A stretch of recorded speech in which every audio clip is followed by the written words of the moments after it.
Okay, great. So I think we're going to have a few more people coming in as time goes on. But welcome everyone to this speaker event that we're hosting. Thank you all for attending. We have some amazing speakers talk about their work, what they've been doing, their organizations. Personally, I found them all very inspiring, and I hope you do too. And you can see what can be accomplished when we work together. Our first speaker is going to be Gurpreet Singh from Saving Punjab. And I hope you all read a bit about the bio, about what they do when you registered, but I'll pass on to Gurpreet Singh now. Waheguru Ji Ka Khalsa, Waheguru Ji Ki Fateh. Waheguru Ji Ka Khalsa, Waheguru Ji Ki Fateh. I hope you guys can all hear me. Just someone give me a thumbs up or a Paji, Raj and Paji, could you just let me know? Can you hear me fine? That's good. That's good. Yep. Okay, so I'm sorry I'm so formally dressed. It's just because I've come back from work. I'm a science teacher by profession. Science is my background, and currently we run an organization called Saving Punjab. So Saving Punjab itself is a research-based educational organization which is using both secondary and primary data to look at the key issues in Punjab, and then secondly, using that same data to find out possible sustainable long-term solutions to Punjab's issues. So today I'm going to spend a little bit talking about two of the main issues in Punjab. One is the health problem in Punjab, and the first biggest kind of problem that we would have all seen on social media at the moment is the water issue in Punjab. So that's water either via Punjab being flooded or by Punjab actually being on the verge of becoming a desert. So I'm just going to try to share my screen and load the PowerPoint. Just let me know if you can see.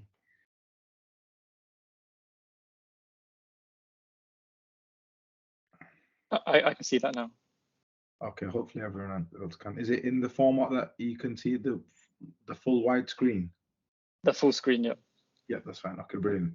So if anyone has any questions, I think they're towards the end. I can't see anybody now on the screen, so I'm just gonna keep speaking until you tell me otherwise. Baji, is that okay? Just give me like a 5-minute warning when I've got Yeah, 5 minutes. that's fine. If anyone does have questions, there's a Q&A section, or you can put them in the chat, and we're going to sort through them. I've got a bad habit of rambling, so just tell me to get back on track if I do go on too much of a trajectory. Okay, we'll do. So I'm going to start off from water. Why water? Because Saving Punjab, we start from Ab, meaning water, rivers, and Panj meaning 5, so the land of 5 rivers.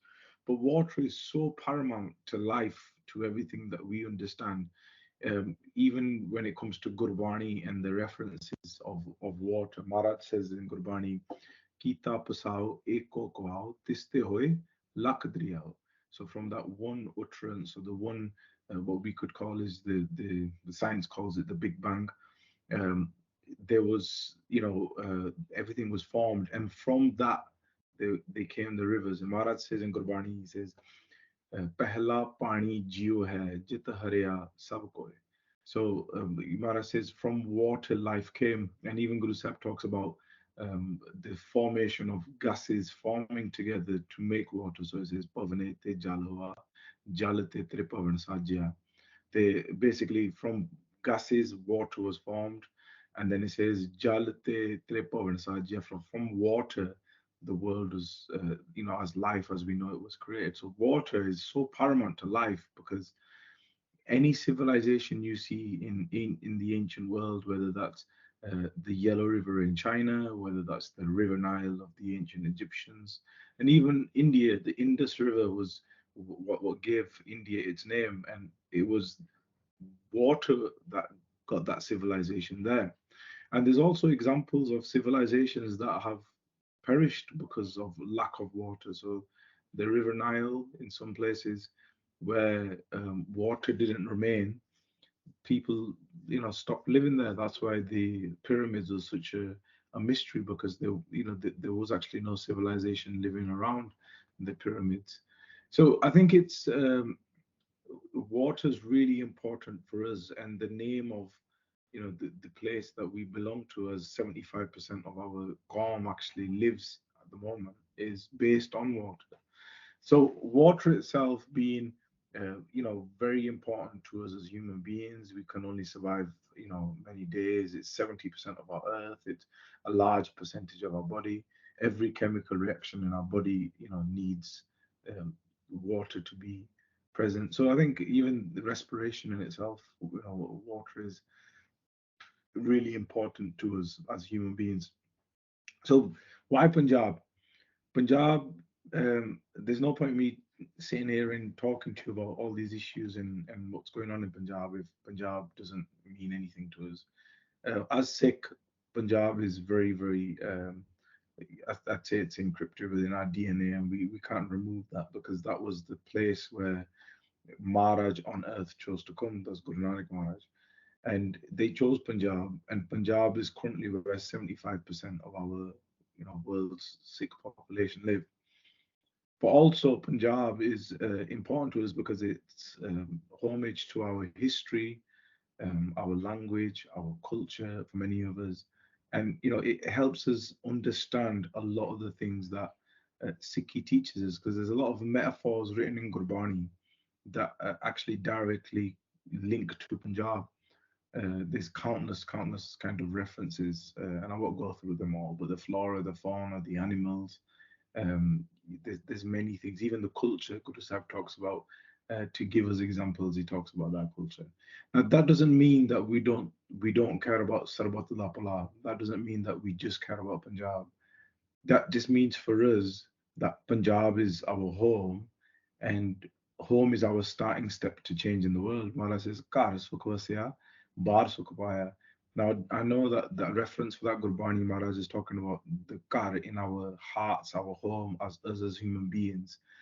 But he also, the reference is Harmandir is Sarir hai, Harmandir is this body as well. So, and Harmandir is also this Tarti. So within this Tarti, our home, we aren't limited to a geographical area. But at the moment, to preserve what I would call in them good souls. Why the good souls? Because they do Sarabata Pala Ardas 3 times a day, to invest in them and that area, which would then hopefully actually cause Sarabata Pala. So it's an investment in Punjab, is an investment in the world for me. I'm not going to go too much into the history because this isn't going to be too much of a history talk, but just to kind of touch upon the Sikh, had Punjab as a sovereign state, and it was huge. It was, in terms of the laws of the land, it was a beautiful place to live. There wasn't capital punishment. There was only a small percentage of Sikhs, but everyone lived in harmony. And the the actual size of Punjab was huge. If you compared Punjab to the world at the moment, it, it could encompass all these countries: Italy, New York, Holland, New Zealand, and still have 20,000 or so square kilometers to spare. And it's kind of interesting to actually understand how big that is.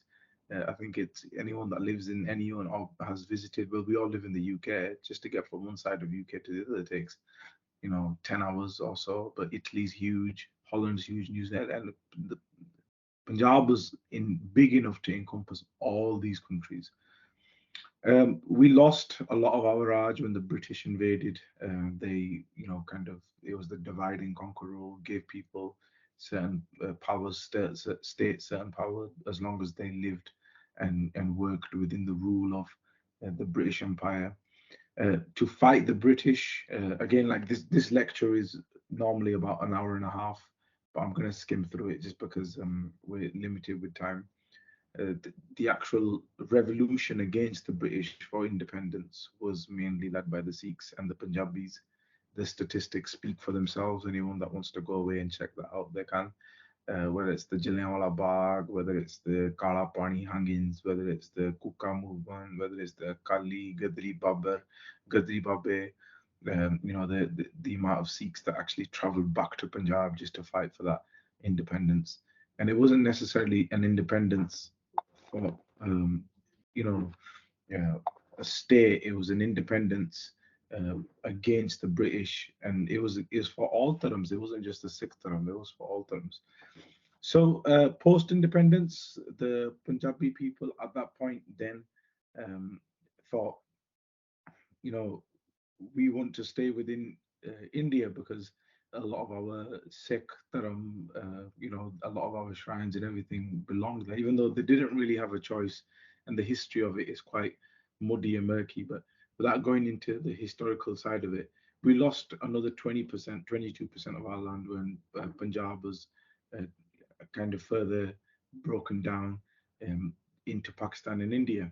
And we at that point lost 2.5% of our population were killed. Losing 2.5% of the population is huge. And 40% were roughly, I think the statistics are a lot higher, but 40% were made homeless at that point.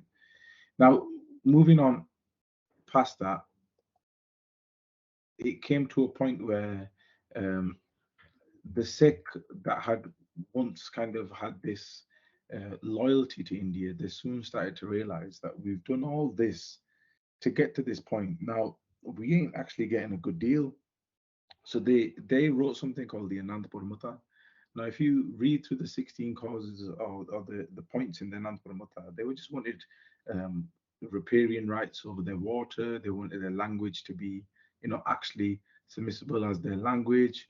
They wanted, the rights that they were asking for. They weren't asking for anything that was, beyond doable. But I think there was the whole, if the Sikhs start asking for these rights, they might start asking for sovereignty or autonomy, which kind of led on to this thing called the Dharam Morcha. The starting point of Dharam Morcha was something called Kapurida Morcha. And the Kapurida Morcha was something that was the beginning of the construction of certain canals which were taking Punjab's waterway from Punjab, which was the SYL canal. And I'm sure you've all heard Sidhu Moosewala's song on SYL canal. And it kind of, now you can understand where it stems from, but it stems a little bit back. Like I've kind of skipped a step here, and I've done that on purpose because I'm going to come back to it. Why did Tarabiyat Morcha, Anandpur Mata, and then which later led on to Darbar Sahib attack because tensions were getting higher? What was the build-up of all this? And that was this. It was the post-independence struggle, which was the Punjabi Subha Lehar, which was from 1955 to the 1960s. And this Subha movement was basically because Punjab, so the whole of India was reorganized, and it was organized on language and cultural basis. And when it came to Punjab, they didn't give Punjab the rights to Punjabi because they said that not many people speak Punjabi there. So, for example, Gujarat was made carved out, and the boundaries of Gujarat were created on who spoke Gujarati. Bahar was created on who spoke Bahari. But Punjab, there was, the Indian government said Punjab doesn't exist because people don't speak Punjabi. So they did, the voting, they did kind of a census to see who could speak. And there was peak politicians at that time that were saying, put down, even if you're Punjabi, put down Hindi because we want kind of to make Hindi our main language. And yeah, a lot of like a guy called Lala Jagat Narayan was doing parchar on this openly that, if you're in Punjab and you say that you speak Punjabi, don't write Hindi. And Punjab was then further trifurcated. So it was broken down again. And the current Punjab is only 6% of what Maharaja Ranjit Singh's Maha Punjab was. Just put that in context, like the land that we call Punjab today is only 6% of what the Raj of Maharaja Ranjit Singh was. And the biggest thing that they did when they did this was they created these dams. So the construction of these dams started in 1947, and it's the very dams that we're talking about today that are causing the huge problem in Punjab with the flooding. So these dams were actually they were once were a part of Punjab. They were in Himachal Pradesh, and then when they trifurcated Punjab or made Punjab smaller, them dams were intentionally kept outside of Punjab. And them dams hold a hell of a lot of water, enough water to kind of flood Punjab overnight if it needed to. Now, the Indian constitution was changed just to do this, to take Punjab's water rights away from it. The 1966 Reorganization Act Act 78, 79, and 80. Just go away and read up on the Reorganization Act and the kind of things that were put in place. And this kind of then caused this whole story of Punjab, the kind of demise of Punjab then begin. Because what happened was when they dammed Punjab, they then diverted the water from them dams to other states. So Rajasthan, Haryana, Jammu Kashmir, Delhi were getting 75% of the actual 17.17 million acre feet that was coming into Punjab. Punjab was only getting 24.58%. What did that do then? So, because there was no river water coming in, no river water meant that the farmers couldn't irrigate their fields, and because they couldn't irrigate their fields, they were kind of the only option they had to irrigate their fields was to have these tube wells. So the central government gave kind of incentives to the farmers to then to actually put in these tube wells and start pumping up groundwater. Now, I was doing a calculation the other day. Punjab has 1.6 million, roughly 1.6 million tube wells. They're the ones that are officially on record. That is in within 1 kilometer. That's 16 tube wells that are pumping up water. And that what that did was, you can see this graph on the bottom left-hand side. It just depleted the groundwater to a level where now the experts are saying, it's fallen so far that it could be irreversible, and we're on the verge of becoming a desert. And just look at the statistic on the right. Between 2000 and 2006, Punjab lost 109 cubic kilometers of water, enough to fill the Dead Sea. That's an absolutely scary statistic. So then you've got NASA that is saying Punjab's on a trajectory to become a desert. It's in the red zone. And how can that be if it's the land of 5 rivers?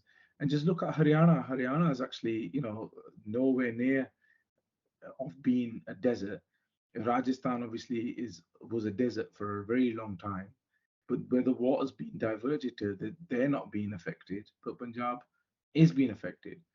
And then the statistics then start coming out of when, how, what trajectory have we got, and the story is all matching up that the groundwater is depleting to such a level that within the next 10 to 15 years we will become a desert. And we've seen that happening just about 4 weeks ago. There's a pind called Hirpur, pardon me, a pind in Hirpur, a pind in Ropur called Hirpur, and overnight they lost all their water. 70 tube wells just stopped working, and that pind is actually appealing for water.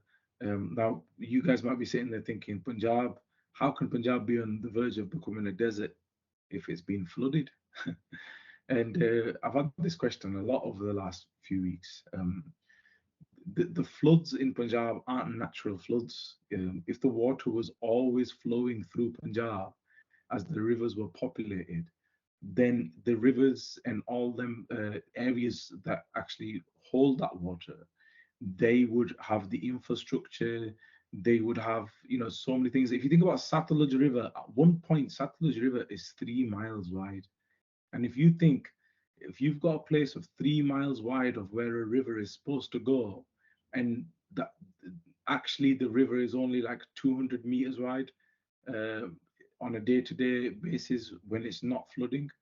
And what happened was, people that think, okay, this river is actually inactive, it's only 100 meters wide, do we need 200, well, sorry, why do we need 3 miles? So they started farming in them areas, they started building houses in them areas, and a lot of these houses that you're seeing are being destroyed are the ones that were built in that riverbed area. So there's a lack of infrastructure, there's a lack of let's say, flood zoning by the government, or preparation or understanding, because them rivers didn't actually flow into Punjab and populated them rivers. Then them rivers actually populated the canals through Punjab, which then the farmers used to use to irrigate their fields. It was actually a sufficient system that you didn't have to use groundwater to actually irrigate your fields and in agriculture. But that was then changed due to that water being dammed up in Pakra. And then what is this causing? So this is causing the over pumping of that groundwater. Sorry, I'm just going to go back actually. So people might ask, okay, the sorry, Paji, do you want to say something? Sorry, I heard someone on mute there. So people might ask, okay, how does this, how can you be flooded and also be on the verge of becoming a desert? It, there's reasons for that, because the groundwater is still not being recharged. And some people ask, how, can't the floodwater be used to recharge the groundwater? There is possibilities, but you need there's a lot of systems that need to be put in place. You know, boring and the water needs filtering before it goes down. You can't just put hard water straight down into the ground. It can cause long-term problems. But the problem is we don't have these drainage systems in place. And it's kind of one of the biggest things that we always kind of go on about is, you know, infrastructure and, you know, these kind of places is where our focus should be. But we contribute millions and millions to charities every year that money just goes to the aid of those people that get flooded. We spent 17 billion, I think, giving in 2019 when it was flooded. And back then, I remember saying that we could have spent 1 million and just create the riverbanks to be more solid so that the water doesn't actually spill over into the cities and into people's fields. But I think people are they feel better to give someone that is actually, you know, in need at the moment rather than investing in research, sustainable solutions and infrastructure. And to be honest, that is something that the government should be doing themselves. And I think the annual percentage that Germany itself puts into research and development every year is like 17 billion pounds. And I don't think Punjab puts anywhere like that much amount of how much is getting from the central government as its centre fund. But what is this causing? So the kind of deep water reserves are then causing, you know, uranium contamination. So by the 2022 report, so that's last year's report, the most recent report, we're the highest in the entire country for uranium contamination. So we came number one, but we've been coming number one for the last many years. That this actual infographic is from 2018 by Duke's University, published on the Environmental Sciences Technology Letters. And that Punjab was number one again for uranium. And uranium, anybody that knows what uranium is and any uranium within the body is a carcinogenic. There's villages in Punjab because of this, you know, water contamination. Because we have to step back and think, okay, how is the water being contaminated? So because there's no influx of new fresh water through the river waters, the farmers use the groundwater to irrigate their fields, and it, you know, runoff and leaching, actually anything that they spray on the crops actually then goes straight back down. And then when it goes straight back down, they're pumping that water up to drink. So it's becoming like a toxic cocktail with these carcinogenic chemicals in there. And these chemicals are, you know, are used to kill pests, they kill herbicides, insecticides. So, you know, bioaccumulation or biomagnification, anyone, scientists out there that understand, you know, how it kind of builds up.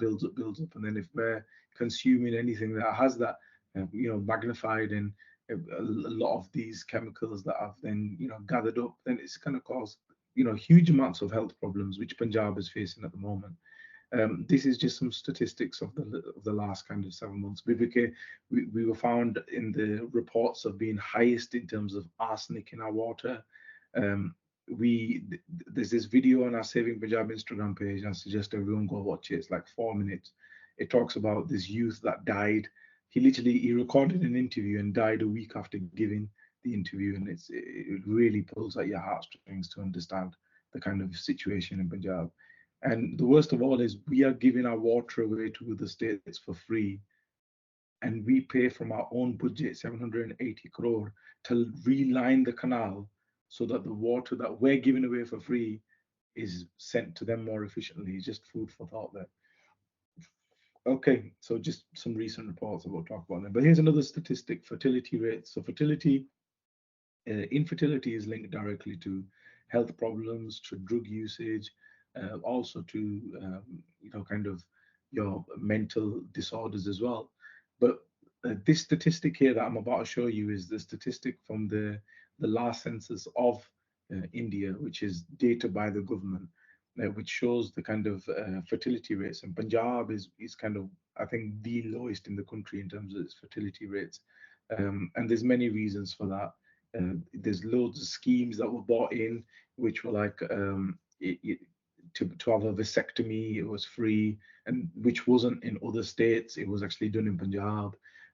There was loads of other kind of even the actual selling of condoms, which was prominent in Punjab, rather than other states. It wasn't, and nobody knows why that was. As in, I think people that can read between the lines can understand. But here's looking at this statistic here. These are two sets of data that is both from governmental websites. One is on the left is the data which shows the fertility rates within India, and the other one is data that shows the languages in India. So those languages that are spoken, where Hindi is spoken, they have a high fertility rate, and those languages, those places where Hindi is not spoken, they have a really low fertility rate. Now, does correlation mean causation for those scientists out there? Does that mean that if there's a pattern that that means that's the cause? The whole theory of more crimes when more ice creams are sold. It doesn't mean that because there's more ice cream sold that it actually increases crime. It just means that the hot weather actually changes behaviors. But within this, I can't actually say under a kind of scientific analysis that these two sets of data have a correlation. But you have to make the judgment for yourself of why is it those areas where Hindi is spoken, they have a higher fertility rate. Okay, so moving on, then we have things like the boards where Punjab has could have a little bit of say on its infrastructure for its BBMB, which is the Bhakra board, where the dam that's actually flooded Punjab at the moment. 19th of July last year, we were removed from that board. So we don't have any rights on when that water is released, how much is released, why it's released. Even, are we going to warn Punjab that we're releasing it? It's all by the central government. And we had a board where we had Punjab on there, but after the Kisan Morcha, the committee rejected to have Punjab on there, which is, the water is sent into Punjab. Punjab should have a say in what water, how much water, when the water is sent into Punjab. And what is that having in terms of the effect on the health of Punjab? So Punjab is known as the cancer capital. Anyone that can go away can actually just type into Google something called a cancer train. And this cancer train, it leaves Batinda and goes to Bikaner. You can see the BBC report on the left-hand side. It leaves Batinda and goes to Rajasthan every day for full of patients to go get their Ilaj for cancer. And it's shocking the statistics of cancer in Punjab. And my major in university was on the cancer cases in an area called Malwa, which is South Punjab. Malwa is also known as the cotton belt, where it produces a large percentage of India's cotton. But cotton uses 6 to 10 times more pesticide than other crops. So farmers actually, because it's not an edible, they can put more pesticides on there. And that is the area that's known as the cancer capital, and also known as the pesticide kind of most places where pesticides consumed. It consumes actually 75% of Punjab's pesticides, and Punjab itself, only being a 1.9 population or a 1.53 geographical area, is a tiny state, consumes 10% of India's pesticides, which is shocking, absolutely shocking. I'm going to skip past a lot of these. There's loads of data on health issues within Punjab. We're the highest in blood pressure, highest in heart disease, highest in hypertension. We're the capital of hepatitis C. We're second in diabetes. We're actually first in obesity, but that's not been put on here. 40% of our adults are at risk of having a disease or stroke. And this is not obviously all related to water. This is related to actual health and diet. And we were rich rich people after the Green Revolution, and we brought in people to plow our fields when we used to do them ourselves. So a lot of it is to do with inactivity, is to do with our diets, is to do with kind of post-traumatic stress disorder from what happened over the last 30 years and overeating. So there's loads of things. Again, young minds like yourself that we need on board with Saving Punjab to research these to see, is there a correlation between the sets of data? What kind of preventative measures can be put into place?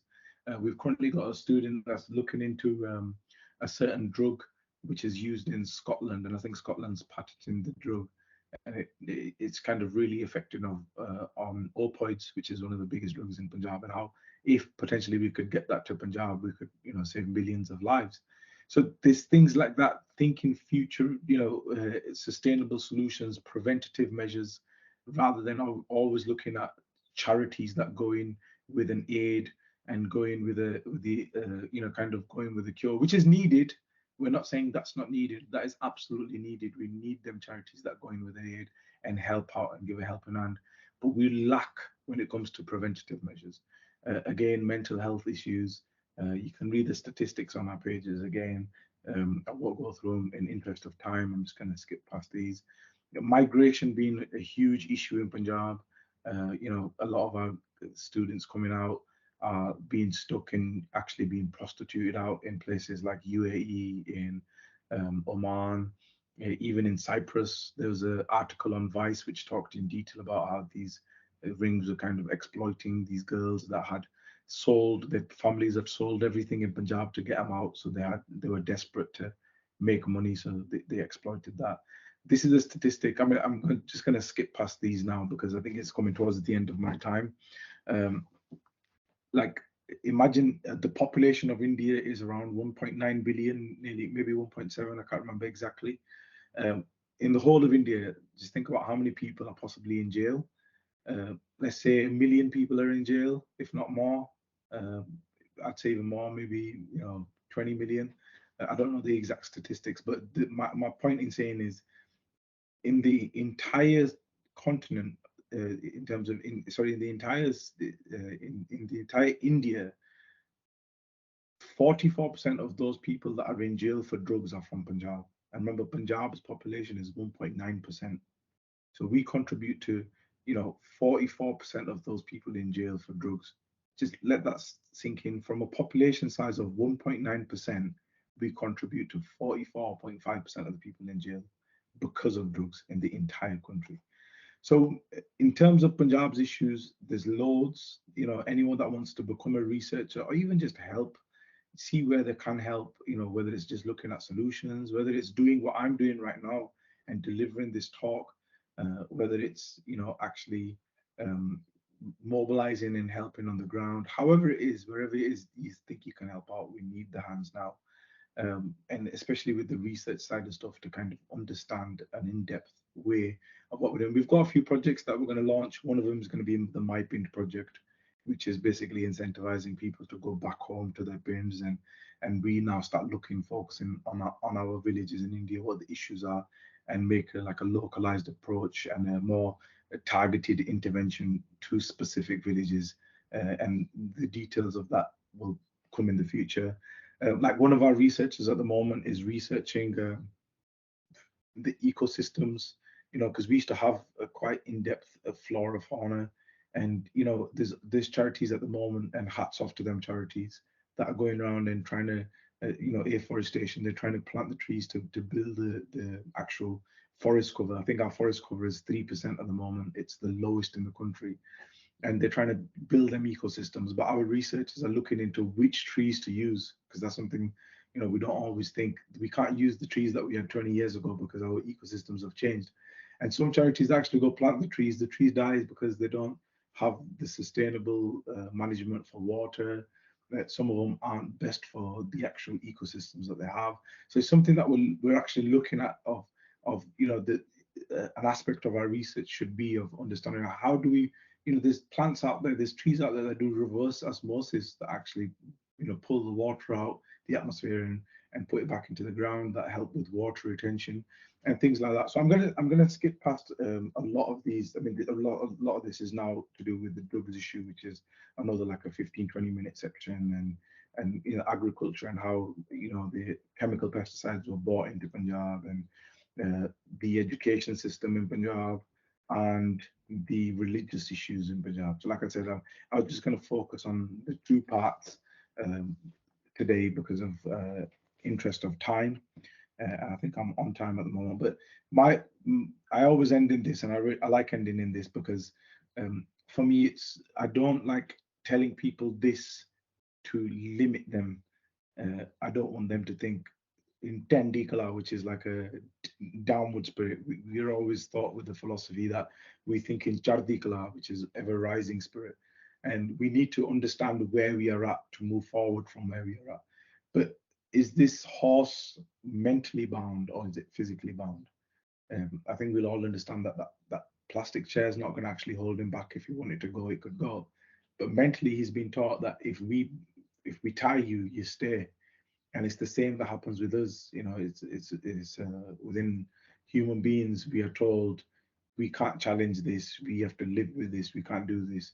But for us, Gurbani told us manajita jagjit, that for us, the higher power is, jis de hove wal so kade na harda, that whenever Guru Sahib's with you, you can't ever lose. So for us, we need to come beyond this of what is an organization going to do, what is an individual going to do, and start thinking forward and thinking that we can create change. Change comes from, the rain can cause floods, but if one raindrop itself said, "What can I do?" it might think, okay, it's nothing, but us collectively together, we could cause that flood. It takes that one little candle and it could set 50 candles alight. And it's having that empowerment of thinking, don't let this, what I've told you, dampen your spirits, but to think, okay, now we know where we're at, how do we move forward and put that energy back into our Bant and our Punjab. That's it from me. Anyone that wants to volunteer, just reach out. If you don't follow us on social media, please do. Share our posts where you can, because it creates awareness and spreads awareness, helping the cause of Punjab. So thank you for listening. Waheguru Ji Ka Khalsa, Waheguru Ji Ki Fateh. Thank you very much for the talk. Like I said, we'll do questions at the end, but if you could please also share the links, because obviously you weren't able to go through everything you wanted to. If you could share the link to the Instagram page, that interview you were talking about, and stuff in the chat, that would be great as well. Thank you very much. Our next speaker is going to be Sarabjot Singh from the Sabudh Foundation. Many of you would have heard of him if you came to the Sikh in Academia talk. It was a very interesting talk about all the work they were doing with computing, machine data science to help in Punjab. And I'll pass over to Sarabjot Singh to carry on. Waheguru Ji Ka Khalsa, Waheguru Ji Ki Fateh. Waheguru Ji Ka Khalsa, Waheguru Ji Ki Fateh. Thank you so much for inviting me to present our work here, Rajan. It was a pleasure to be at the Sikh in Academia, especially given that it was at Warwick University where I used to teach until a few years ago, 11 years to be exact, and I moved back to India at the time. My training, I was very lucky in 1993 to get into this area of artificial intelligence. And, being a researcher here in the United Kingdom was a joy, developing new algorithms and publishing those algorithms. But I was always very, very keen on looking at how we could apply these algorithms to the real world. And specifically over the last 5 years, we have been attempting to build a momentum of AI and machine learning skills within Punjab, because I think the previous speaker has shown us that amongst all the problems that exist in Punjab, one of them is education and employment. And I'm going to try and walk you through what motivated us to start working in Punjab and some of the work that we've been doing there, because I think that one of the routes out of the lows that we are currently experiencing in Punjab is to create a skilled workforce, and a skilled workforce that is dedicated to solving local problems, as Vijay said in the last lecture as well. So as we all know and are very proud of is the fact that Punjab, at a time when India needed food, put all of their efforts into feeding the country. And if there is one recognition that we have, no matter where we go in the country, and actually in many parts of the world as well, is the capacity we have as farmers.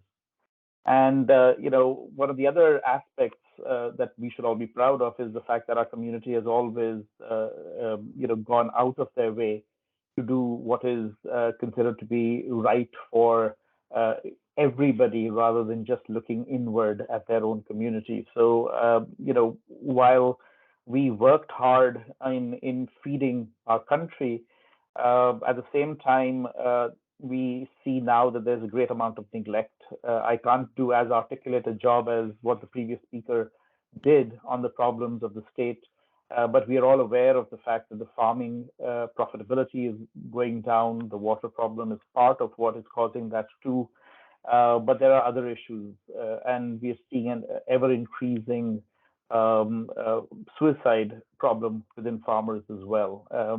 Vijay had also mentioned the GDP levels in the state dipping, but at the same time, we are also seeing headlines that we were not so familiar with previously. One of the things that Punjabis have been known for worldwide is that they are hardworking, sincere folks that can make the most unfertile land fertile.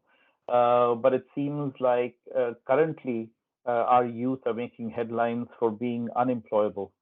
And so one of the issues that we have tried to look into is, why are these youth unemployable? Is it really a problem with the youth? Is it a problem with the education system? Or just the opportunities that they're coming across as they explore new skills and enter into the world of employment? In 2018, I was invited to Visakhapatnam, which is one of the cities in the new Andhra Pradesh, a southern state in India. The chief minister at the time had organized the Vizag FinTech Festival, where they had invited startups from across the world to come and pitch their ideas, and had promised $1 million to startups to set up shop in Andhra Pradesh. Now, you may be aware of the name of the chief minister. It was Chandrababu Naidu, who has been attributed to the rise of that region when he was chief minister of the undivided Andhra Pradesh that included the state of Telangana as well. And while I was there, they had invited me to be one of the judges at this festival. I was lucky enough to meet with Nara Lokesh, who is the son of Chandrababu Naidu. And he, during our conversation, and which he tweeted later as well, explained to me the advantages of industry-friendly policies and the talent pool available in Vizag, and kind of was telling me that this is the place that we should be investing. Why I say I was lucky to meet with him is the fact that at the time I had been speaking to some of the government officials in Hyderabad about setting up a foundation for social good, the use of data for social good in Hyderabad. And after that conversation, it came to me that, Nara Lokesh had probably not met a lot of Punjabis, because one of the comments he made was that their dashboards today, this is going back into 2018, used more than 1 million sensors that were out there in the wild collecting data and providing data to him so that he could make data-driven decisions. And he commented and said, how many sensors are there in Punjab? And that made me think that, well, he's probably not met a lot of Sikhs. So rather than deciding to invest in Andhra Pradesh, I made up my mind that we are going to set up the foundation instead in Mohali in Punjab. And so in 2018, at the Software Technology Parks of India in Mohali, we set up Sabudh Foundation. And the objective of Sabudh Foundation was to try and change exactly what Nara Lokesh was telling me. It was to create a talent pool in Punjab in emerging technologies, in the Internet of Things, in AI and machine learning, which was my field of expertise, and to see whether we can, debunk this belief that Punjab cannot have skilled folks, skilled youth in the state, and to see whether we could become the platform for any not-for-profit that is looking to leverage data to solve the problems locally in the state of Punjab. So the question that we asked ourselves was, AI was on the rise, of course, in 2018. We hadn't quite seen ChatGPT at that point, but the applications of AI were becoming more prevalent. And the question that we asked ourselves was, what is the role that Punjab is going to play in AI? We had seen the fact, and the last speaker mentioned the GDP having slipped from having rank 1 in 2001 to now being ranked 16. And of course, this deterioration has partly been because of the high growth that we have seen in other states that Punjab has missed out on. And one of those opportunities for growth that came at the turn of the century was, the IT boom that took place in India. And Punjab missed out on that boom, whereas states like Bangalore, like Karnataka, and later even the state of Andhra Pradesh and Telangana and Maharashtra have taken advantage of that and grown compared to what Punjab has. And so our question was that we are in a state where our children are standing by the side of the street looking for that Chardi Kala that we were so proud of. And our generation has seen this Chardi Kala slip to levels that I think have not been seen previously. And so as, Punjabis do best, we felt that we've got to get up and start to build that Chardi Kala ourselves rather than waiting for governments or policymakers to make those changes. And so the whole idea behind the establishment of Sabudh Foundation was to create an education platform that was second to none across the world. And it taught through the application of theory to problems in the real world, and specifically looking at social good initiatives. So in 2018, we started our first batch. That batch had only 9 students. These were students that came from the Guru Nanak Dev Engineering College in Ludhiana, and we started to train them in machine learning, artificial intelligence, a little bit of data engineering, and got them to start thinking about what are the problems that these techniques can be used to solve in the social context itself. That data science program that we started was a 6-month program. It was aimed at final year engineering students. We went from 9 students in the first batch to 35 in the second, and continued at the size of 35. These were face-to-face programs.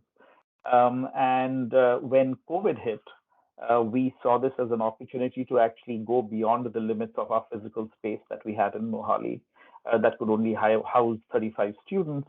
And so we moved on to actually take on close to 100 students in the program.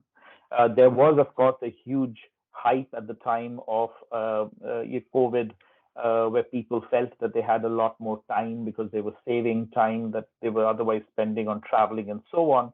And we found that some people were taking on more than they could consume. And that blip that we had of around 100 students, we then brought that down. And currently our batch size is around 70. for data science. We 2 years ago started the Internet of Things program as well, where again we're getting electronics and BTech students in general who are interested in looking at how they can use technology for data collection in the wild, and are training them in electronics, the sensors technology, and also embedded systems, and getting artificial intelligence to work on things like Raspberry Pis, or even in some projects using smart glasses or building smart glasses that are cheap so that they can be used in the Indian context.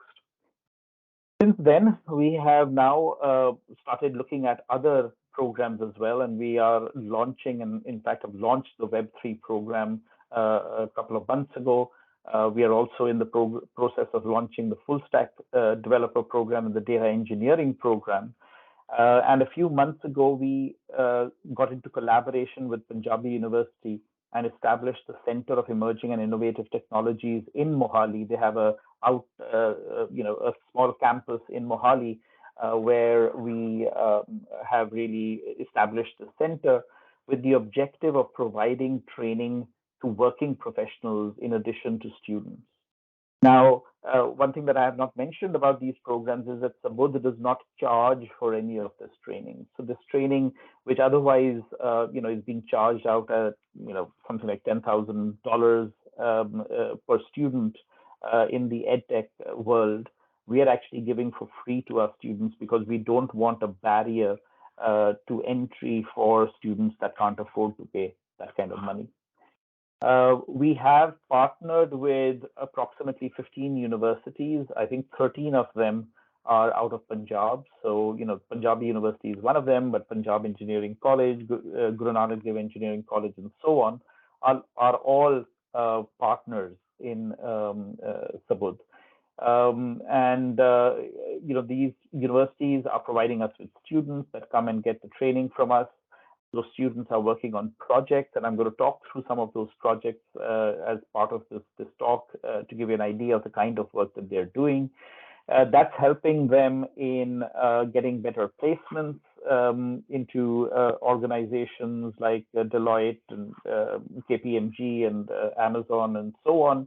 But of course, given that we were looking to get companies to invest in Punjab by creating centers there and delivering worldwide from there, I also set up an office for my for-profit organization called Patras Data that I had established when I moved back to India from the United Kingdom in 2012.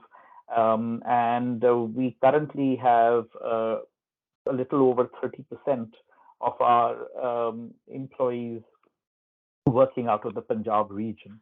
And this is directly linked to the training that Sabudh has given. So most of the people that are working for us in Punjab are actually trained through the Sabudh program. A number of the students have gone on to do masters abroad in Canada mostly, but also in the US, the United Kingdom, Australia, and Singapore.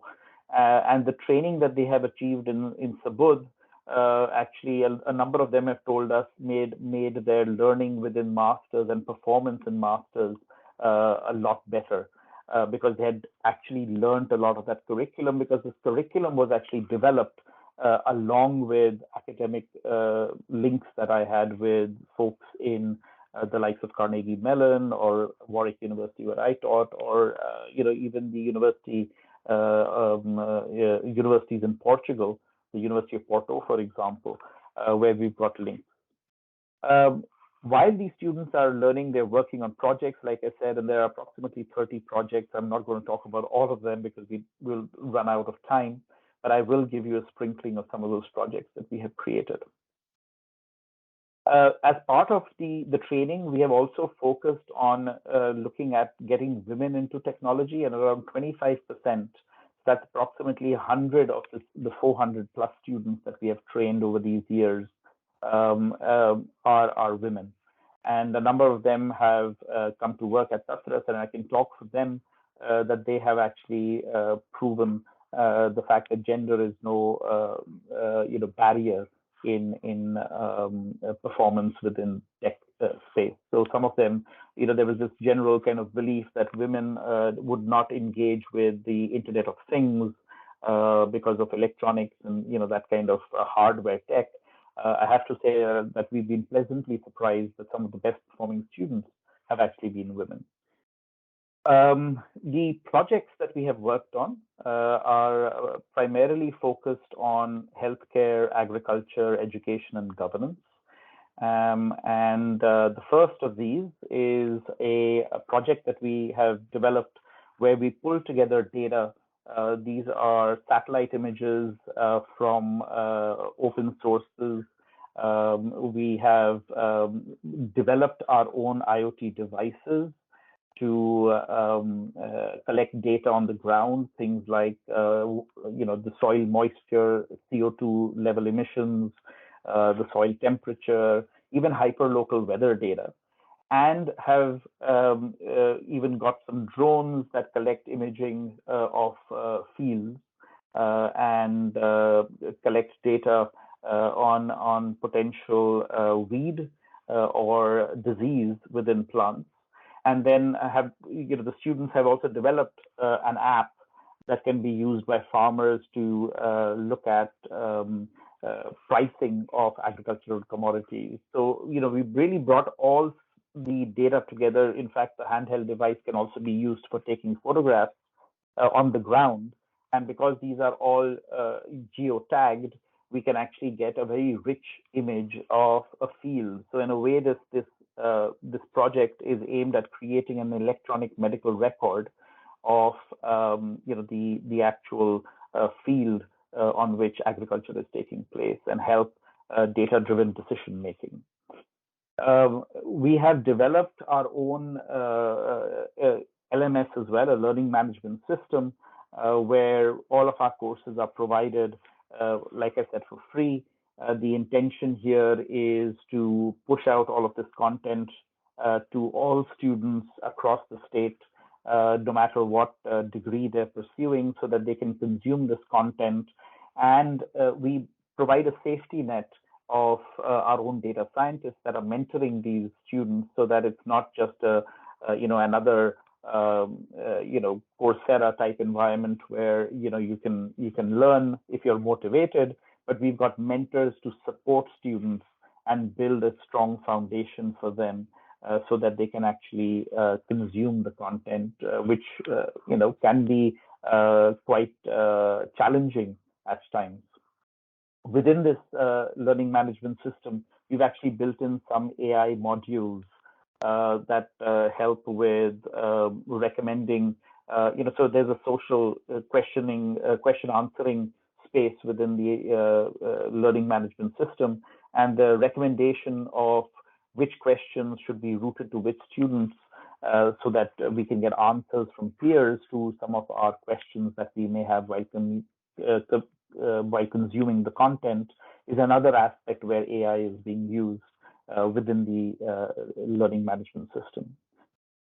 In collaboration with the Kalgidhar Trust, you probably all are aware of the good work that they're doing with the 139 schools that they have developed in rural parts of not just Punjab, but even the neighboring states in India, like Himachal Pradesh.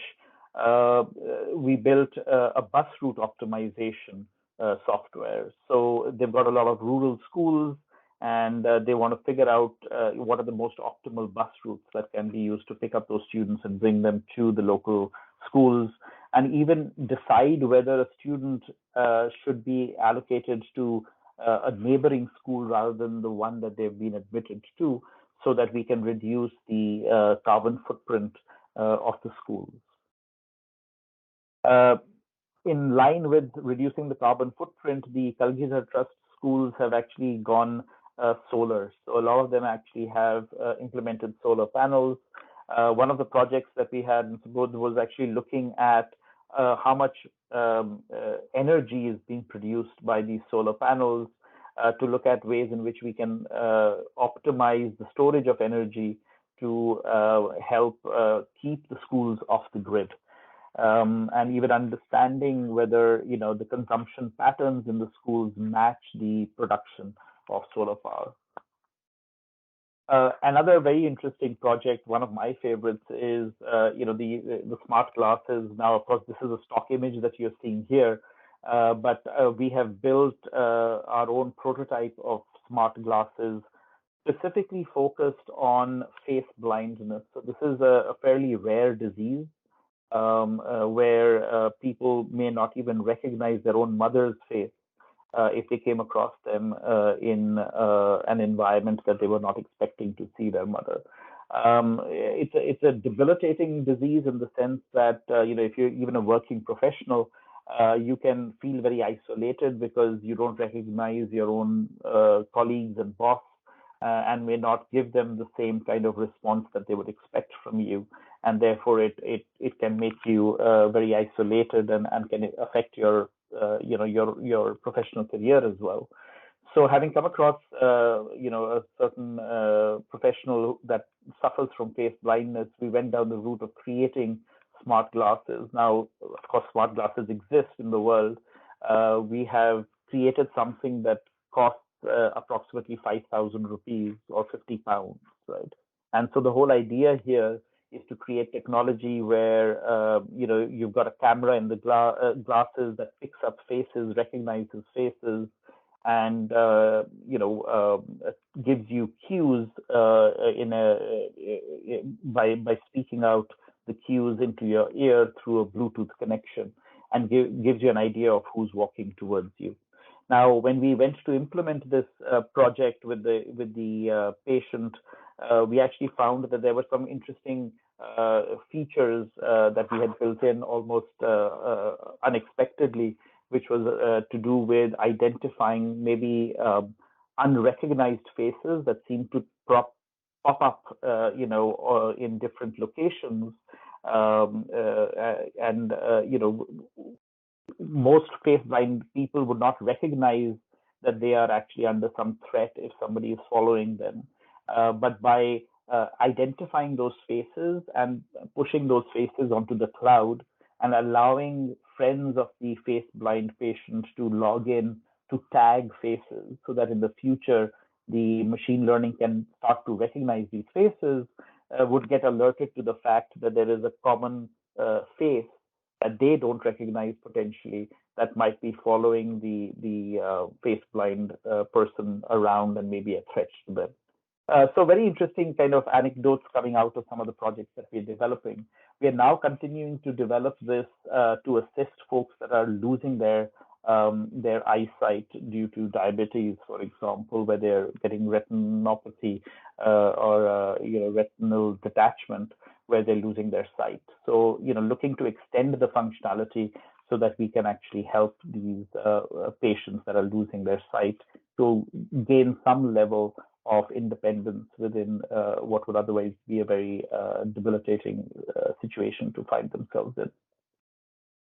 Another interesting project, and partly linked to a speaker that will be speaking later, is the bird call project, where we bought some IoT devices that can record ambient sound on an ongoing basis. So we have installed some of these devices in reforestation projects.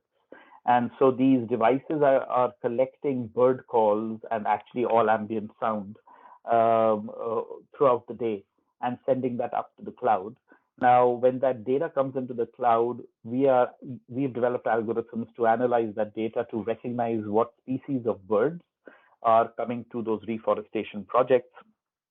Over the long term, we hope that we can actually recognize how the breeds of birds are changing as forests mature, and potentially, we could even find that the populations evolve and change as those forests grow older. So understanding the impact of those reforestation projects on the ecosystem is kind of the objective of the bird call project that we have been working on. We've also established a group of folks that are working on natural language processing for the Punjabi language. Now, some of you may have used Google Translate to translate to Punjabi or from Punjabi to English. And that's doing a pretty good job, but that is a closed model that is, made available by Google. And of course, it has limitations. So what we have done is we've built out a whole natural language processing library for the Punjabi language and have made that available for folks to utilize. We are also building a portal called Punjabi.ai, where we can crowdsource the tagging of Punjabi, whether it is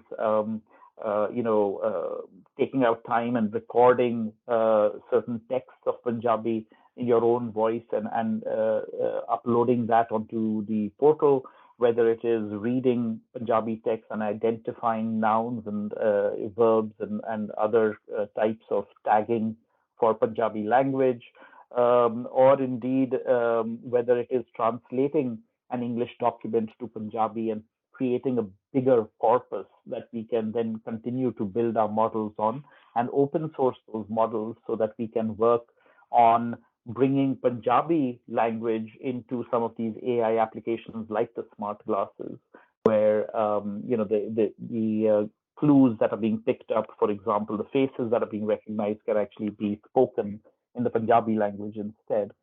Similarly, the farmer app that we have created for the first project that I was talking about, making that available with a AI-based chatbot in Punjabi, right? And for all of those, we will need such efforts to be put in. So that's another effort that you'll be seeing more of.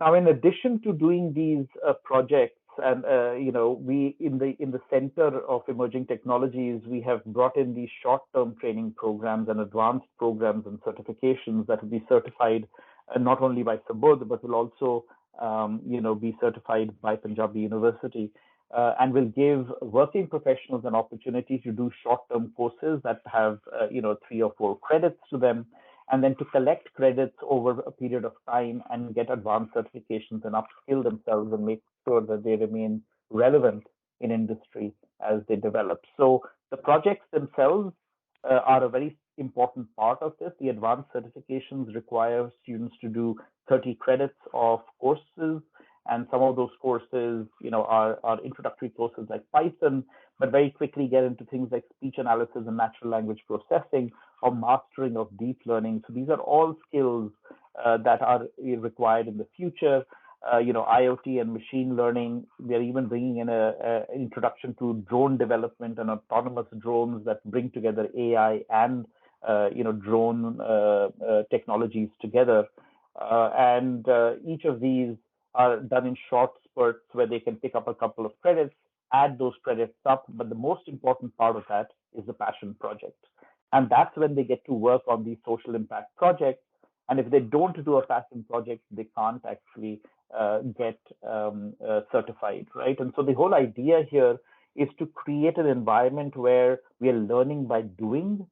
And so it's not just enough to have theory, but to actually know how to apply that theory in practical applications of the kinds that we have presented to you already. And we're offering all of these advanced programs to people, and we expect them to cover that within 12 months or 18 months at max, and develop skills that are required by the industry. Now, of course, all this is great. We need your support, because I think a lot of you are picking up skills as you get trained here, and can become mentors to people in Punjab, right? So one of the things that we are adding into that the learning management system is the ability for you to say that you would volunteer yourself as a mentor. If you are studying some of these skills here, if you want to get involved even and get trained in some of these skills, we'd welcome you as well as a student. And we've had students from Germany, we've had students from Canada and New Zealand as well join our programs. So there's a great opportunity in learning by immersing yourselves in problems in Punjab, at the same time bringing some of the skills that you're learning in universities here in the United Kingdom and help provide those skills and mentorship to locals. Some of the interesting aspects of what we have seen here is that, some of our students that have gone to Canada have called us and said, rather than having to work in physical labor kind of jobs or flipping burgers, they've actually been able to go to Canada and do their masters, and while doing their masters, actually train others in machine learning and teach machine learning on the side, and make a much better living as a result, and sustain themselves while they grow their skills and work towards their desire to migrate to better shores. So that's all I want to talk about really today. But the main message is that I think whether our youth are focused on migration for a better life, or whether obviously we would prefer if they wanted to stay in Punjab, we need to skill them. We need to get out of this virtual cycle that we have of saying that every child in Punjab can only be a farmer. I have been mistaken for being a farmer when I've gone to Hyderabad to attend an AI vision conference. And I'm very proud of the fact that our community is known for its skill in farming. But I think today we need to diversify. We need to get into emerging technologies. We need to solve our own problems by using these emerging technologies, and build an ecosystem where we can be prosperous again. Thank you very much. I hope I haven't overstayed my welcome.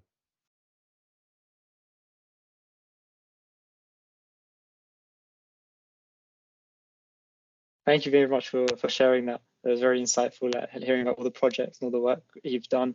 Once again, we did have some questions coming in, but if you could wait to the end so we don't delay the other speakers, that would be great. Thank you very much. I'm going to pass on now to Navjot Singh. Navjot Singh is, you might have seen him on the news, the BBC News. There's been articles on him. He's an engineering graduate from Bath University as well, and he's been working on a washing machine project, and I'll just let him speak about it a bit.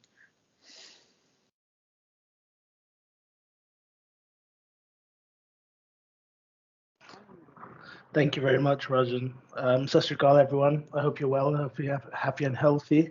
I hope you had a lovely day. I had a really busy day today, but one thing that I looked forward to the most is speaking to you guys. So you're the highlight of my day. And I'm really excited to have this conversation with you. I have you for the next kind of half an hour or 45 minutes or so. And I want to try and make this as interactive as possible. So I just joined the call, but I don't know if you've been told to keep off your cameras, but please do turn on your cameras if you want. And we'll get started, and use the chat function to be as interactive as possible. With that in mind, I'm gonna share my screen, and then we'll get started. So I believe you can see that. Let me just put this on the other screen there. Yeah, Rajan, you can see that. Great. Just realized I need to share sound. Cool. That's perfect. Okay, so the story really starts here, and the lady on the screen that you see is Divya, and Divya completely changed my life. I met her in 2018, and she inspired me to empower the lives of millions of women just like her. But before we get into the story, I want to do a quiz. So for this quiz, I told you I'll be interactive.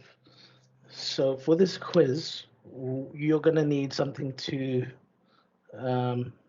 write. You're going to need a pen or a paper or a phone or a laptop or something to record some answers. It's multiple choice, and there's a prize. Has anyone read this book? It's called Factfulness by Hans Rosling. Has anyone read it?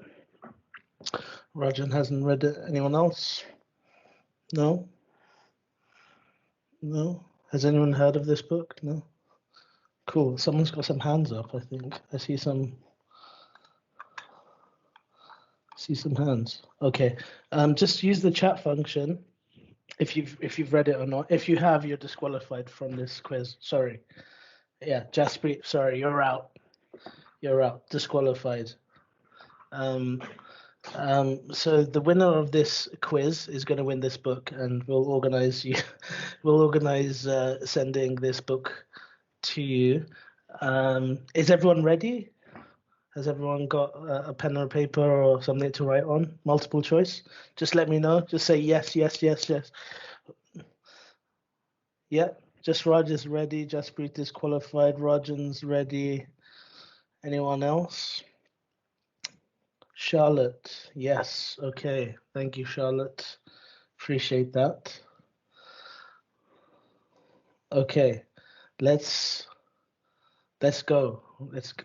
Arjun's ready as well. Thank you so much. Appreciate that a lot. Thank you for your enthusiasm. Let's start with question 1. In all low-income countries across the world today, how many girls finish primary school? In all low-income countries across the world today, how many girls finish primary school? Is it 20%, 40%, or 60%? Don't write your answers in the chat. Just write them down on the piece of paper. We'll go through the answers a bit later, yeah? In all low-income countries across the world today, how many girls finish primary school? This is a 13-question questionnaire, but we're only going to go through, I believe, 4 questions because of time, and there's a lot to get through. So we're only going to go through 4 today. Just let me know when you're ready for the next one. All good? Ready for the next one? Okay. I'm gonna go back to the second. I'll go back to the answers. Apologies for the mismatch there. Where does the majority of the world's population live? Where does the majority of the world's population live? Low-income countries, middle-income countries, or high-income countries? Low, middle, or high-income countries? Where does the majority of the world's population live? Low, middle, or high? Okay. Question 3, I know I told you it's going to be quite quick. In the last 20 years, the proportion of the world's population living in extreme poverty, has it almost doubled, remained more or less the same, or almost halved? Almost doubled, remained more or less the same, or almost halved? In the last 20 years, the proportion of the world's population living in extreme poverty has. Let me know your thoughts. Last question, guys. Who's guessing here? Who's confident that they've got the right answers? Okay, let's continue on the 4th and final question. Very easy one, I think. What's the average life expectancy of the world today? 50 years, 60 years, or 70 years? 50 years, 60 years, or 70 years? Average life expectancy of the world today. Okay, so that was the 4th one. As I said, it was 13 questions, and then we did 4. So let's go back to the first question, which was about girls finishing primary school. Now, this is an average, and it is by far very, very bad for some particular countries in the world.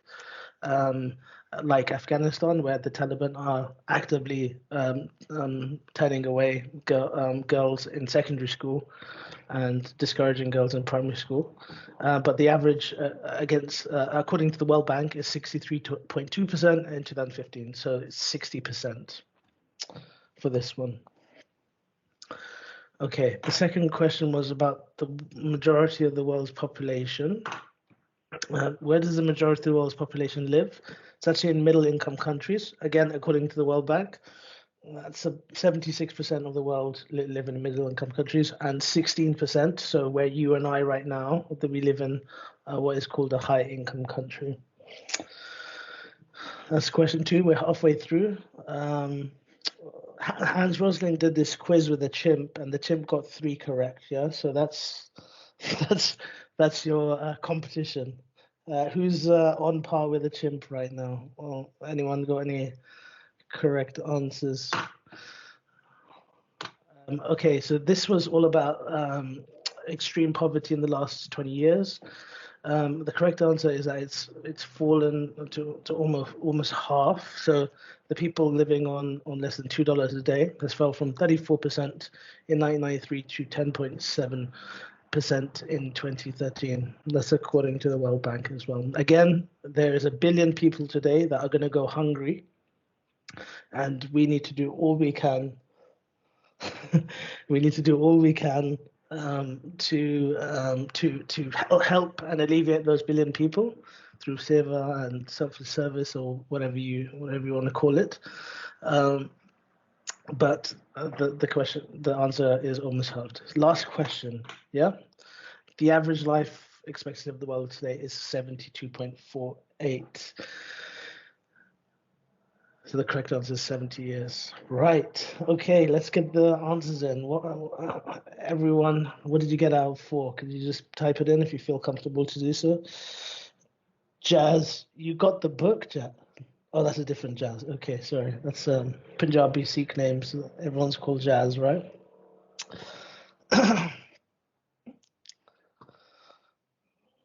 Okay, so we have a tie break, I think. Anyone with 3? So we got some 2s. Well done. Don't worry, Jazz. 1 out of 4 is pretty common. Charlotte is with you. Arjun, Rajan, and just Raj. You have 2. Anyone else took part in this? There's a few people on this call. 17 people. Maybe they're a bit shy. Okay. 2 for Rajan. Okay, cool. Let's do a tiebreaker. To the nearest year, when was your university founded? How about that? For the people that got 2 as a tiebreaker, when was Bath University founded? Give me don't Google it. Just type in your answers there. 1969.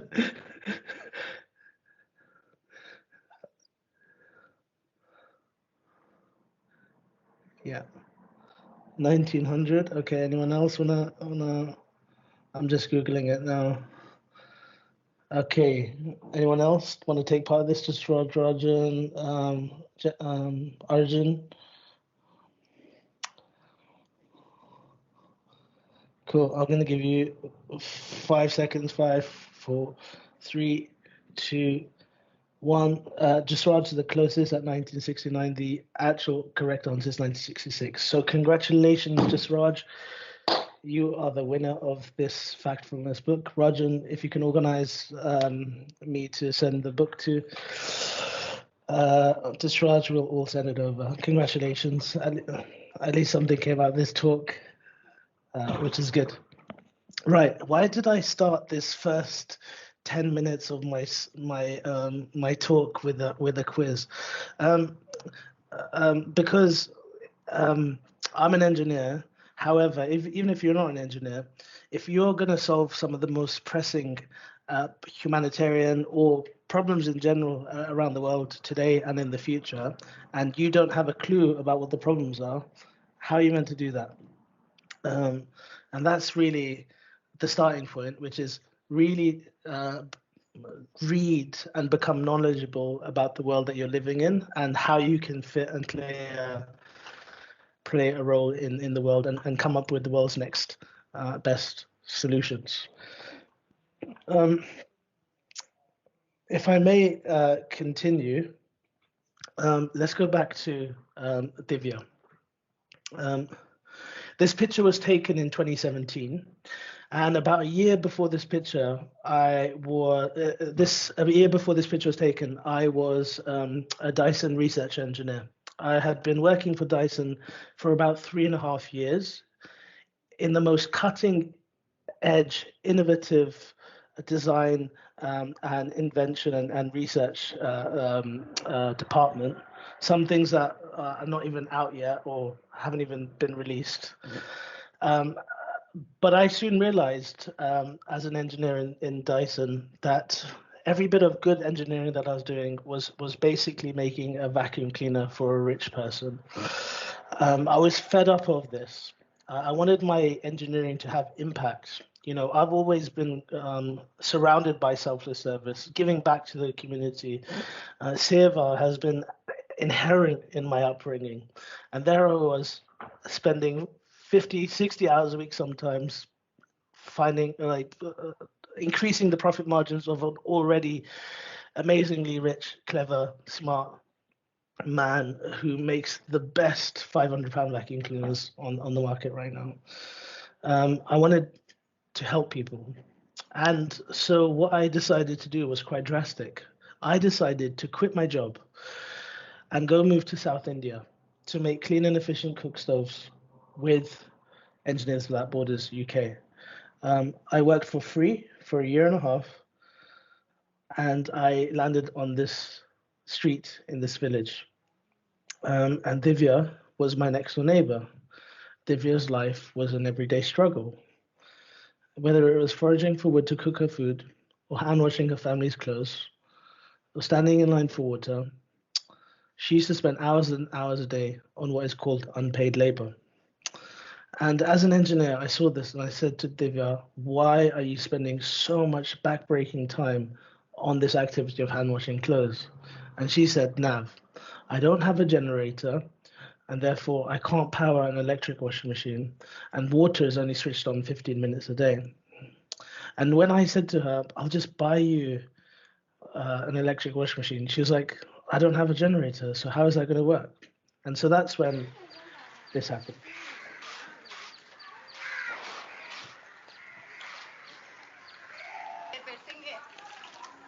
And Divya, what if you had an easier way to wash? Would it be good? Easy washing, like a washing machine or something like that.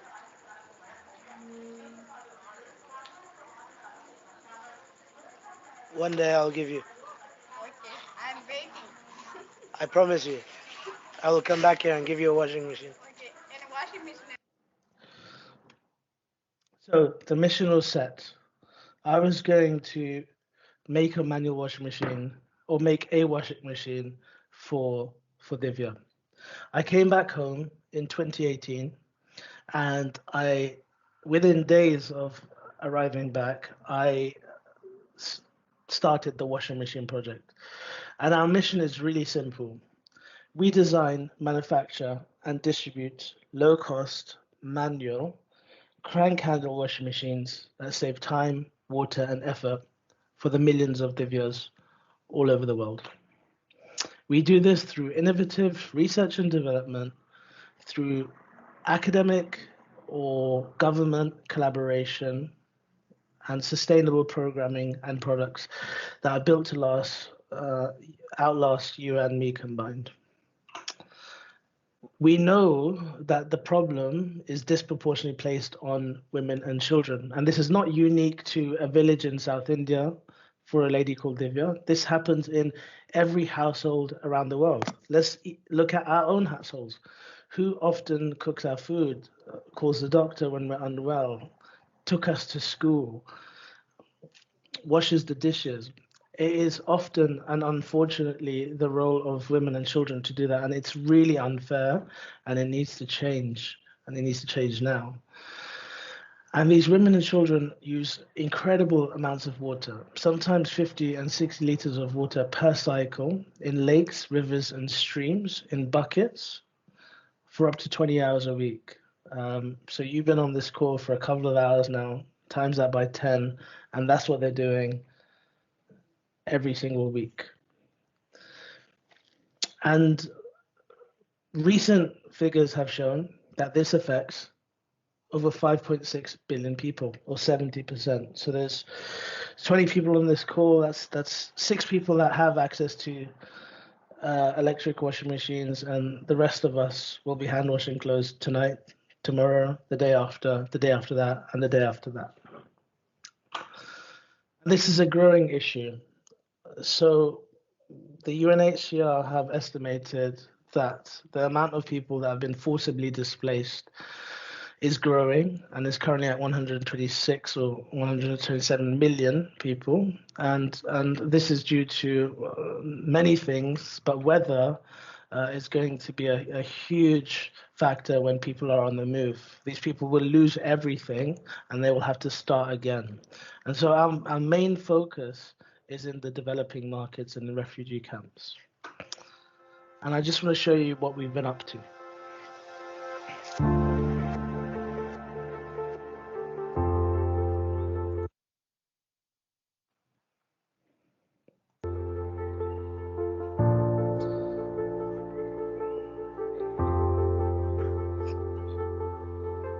The washing machine project is here today in Lebanon, in the Bekaa Valley, just 10 minutes away from the Syrian border. We're in a refugee camp here with about 200 families, so there's about 1,000 people plus. They've been here for over 5 years, really don't have much, and the washing machine project is supporting them with manual washing machines. We are distributing these washing machines here, and we're learning from these people so that we can feed it back into our future designs.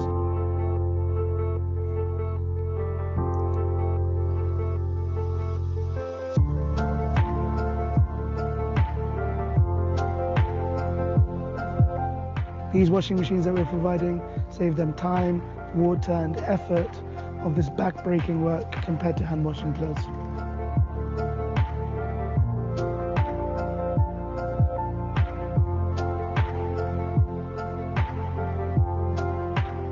نحن عائلة مكونة من 12 نفر ساكنين بمخيم برلياس اسمه مخيم الياسمين. صارنا فترة بنغسل على ايدينا، أنا عندي 3 بنات صبايا كبار، نقعد الساعتين و3 بنغسل على ايدينا، وجع ظهر، وجع اجرين، وجع ايدين، مصروف مواد، مصروف مي، تعب. فجأة هلا اجانا اختراع جديد، الأخ جايب لنا اختراع جديد، غسالة يدوية. ما في مصروف مي، ما في مصروف دواء، ما في تعب، ما في وجع لا اجرين لا ظهر لا ايدين. يعني كتير اختراع بجنن.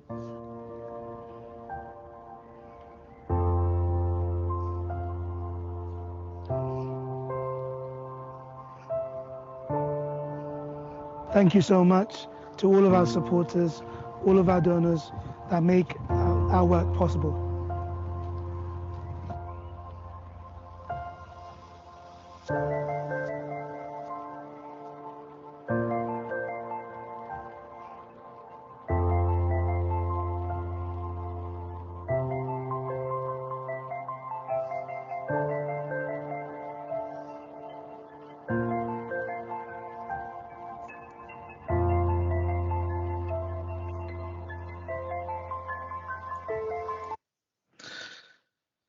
Really gives you an understanding of what we've been up to over the last few years, but also the product has evolved quite a bit. So we make manual washing machines that are crank handle, and you can see on the far right where we started with a blue drum and kind of just Frankenstein morphing it into something that works, to what we have on the far left. We actually name our machines Divya washing machines, named after the inspiration behind the organization. And I'm really proud to show you what our latest and greatest machine is. And it's the world's first flat packable IKEA type style washing machine that you can put together an Allen key and a spanner, and it takes about an hour to put together. This holds about 20 pieces of clothes, and within about 15 to 20 minutes, your clothes are washed. So about 5 kg of clothes. It uses about 30 liters of water, and our aim and ambition is to make this for about £50. So it's really very, very cheap as well, and that's really important in terms of affordability for those who don't have very much, although we are distributing through the United Nations right now. So that's a bit about the machine and the product, as well as our impact. But I also wanted to kind of highlight some of these pictures and the video that you just saw. So these are in kind of orphanages in Uganda, and we've been distributing in Uganda. We've also been distributing our machines in Iraq refugee camps with the Yazidi refugees there. And you heard Kausek's story. She has 10 children, all under the age of 15. And she was displaced during the Syrian war 9 years ago. She's 36 years old. and she washes clothes by hand. And I'm really proud that we can provide solutions to people like EcoSikh to just make their life a bit better. And we've also done distributions in Mexico. I like talking about these situations as well, where we've supported homeless people. And every single one of us on this call will walk past a homeless person over the next month. Have you ever considered how they keep clean? So this is not a foreign issue, out of sight, out of mind. This is happening on the streets of London, Bath, San Francisco, Washington, D.C., or wherever the city is around the world. So I'm really proud that we can wash homeless people's clothes as well. So this has resulted in about 30,000 people positively impacted around the world. And here are some of our partners and supporters. So one thing that I'd like to say to you guys is we love to take on interns, placement students, undergraduates, postgraduates, graduate jobs. So please do keep in touch, and we'd love to support you, whatever university degree that you're pursuing, whether it's in the humanities, the social sciences, the arts, and engineering as well. We've been lucky enough to have been featured in over 500 news outlets and counting. And yes, there is a Netflix documentary on the way at the end of the year. So that's really exciting. And whatever your political affiliations are, it's really great to be supported by some of the top people in the United Kingdom government as well. So we were lucky enough to be awarded the Points of Light Award by the Prime Minister and invited to the King's coronation as well. Ultimately, the Washing Machine Project has a vision to become the Dyson of the humanitarian world. And I'm so proud as a Sikh to wake up every single day, and it's my job to create products that will positively impact millions of people around the world. And it's an honor and it's a privilege to do that. So with that said, thank you very much. And I'll open up to any questions. I believe we might have some time, but if you want to wait till the end, we can. Thank you. Thank you very much for that talk and telling us about all the amazing work you've been doing. And thank you for making it very interactive. Sadly, we do have some members that seem to be camera shy, but thank you very much. We do have some questions coming through. Our last speaker, Rajwant Singh from EcoSikh, I think he's going to try and make the call still. There's just been some issues. So in the meantime, we will go through the questions that we've had throughout the talk. I'll start with you, Navjot. I think Rajwant Singh has just joined, but I'll ask you the question that we got anyway, and we'll carry on with the other questions at the end if you're able to stay. The question we got is, where do you see the washing machine project going in the future? Is it just more iterations of the washing machine, or do you have other ideas or plans in mind? Yeah, I mean, so the biggest partnership announcement is that we've got a global appliance manufacturer that will be manufacturing our machines in the future. That's really exciting. And where can we take this next? So don't be surprised in 5 to 10 years time when we develop refrigerators or air conditioning units or lighting systems or cooking stoves or a whole suite of products in the household. Thank you very much, and I'm excited to see where it all goes in the future. I have just seen that Rajwant Singh has joined, so please, if you keep sending your questions in with the Q&A, we'll go over them at the end if everyone is able to stay to the end. And I'll pass a bit on to Rajwant Singh now. He's from EcoSikh. I'm just going to share his presentation. Please let me know if you can see it. And I'll hand over. Vaheguru Ji Ka Khalsa, Vaheguru Ji Ki Fateh. Vaheguru Ji Ki Fateh. Thank you so much, Rajan, and many of those who have been part of this conversation. It is so exciting to connect with all of you. Sorry for the technical difficulty from my side. But basically, I will just go over very quickly some of our salient features of our organization and our work. Basically, EcoSikh is an organization which is working on climate change issues. Can we go to the next slide?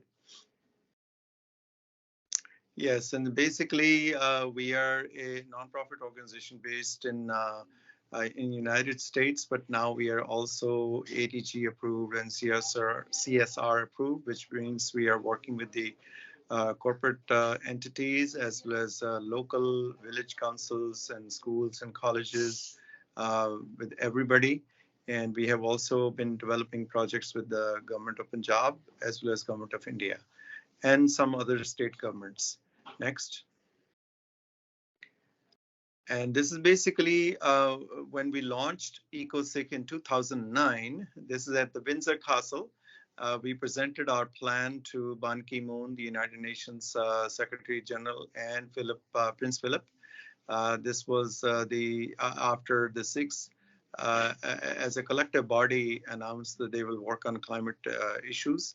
And with me was Baba Balbir Singh Sichewal and Baba Seva Singh. We especially invited these two environmental stalwarts from Punjab who have done great work. So we wanted to feature them and hold them in the sort of in the world's eye, how great work these two individuals have done in Punjab.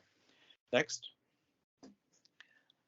And this is basically our motto is Pavan Guru Pani Pita Mata Tat Mat. Sorry for the Punjabi font, but basically this is what we are always propagating throughout our participation in many national or international events. And we have been to COP26 and many other events related with the World Bank as well as United Nations. And next. And you can skip this because this goes into detail about go ahead, continue to skip until I'll tell you.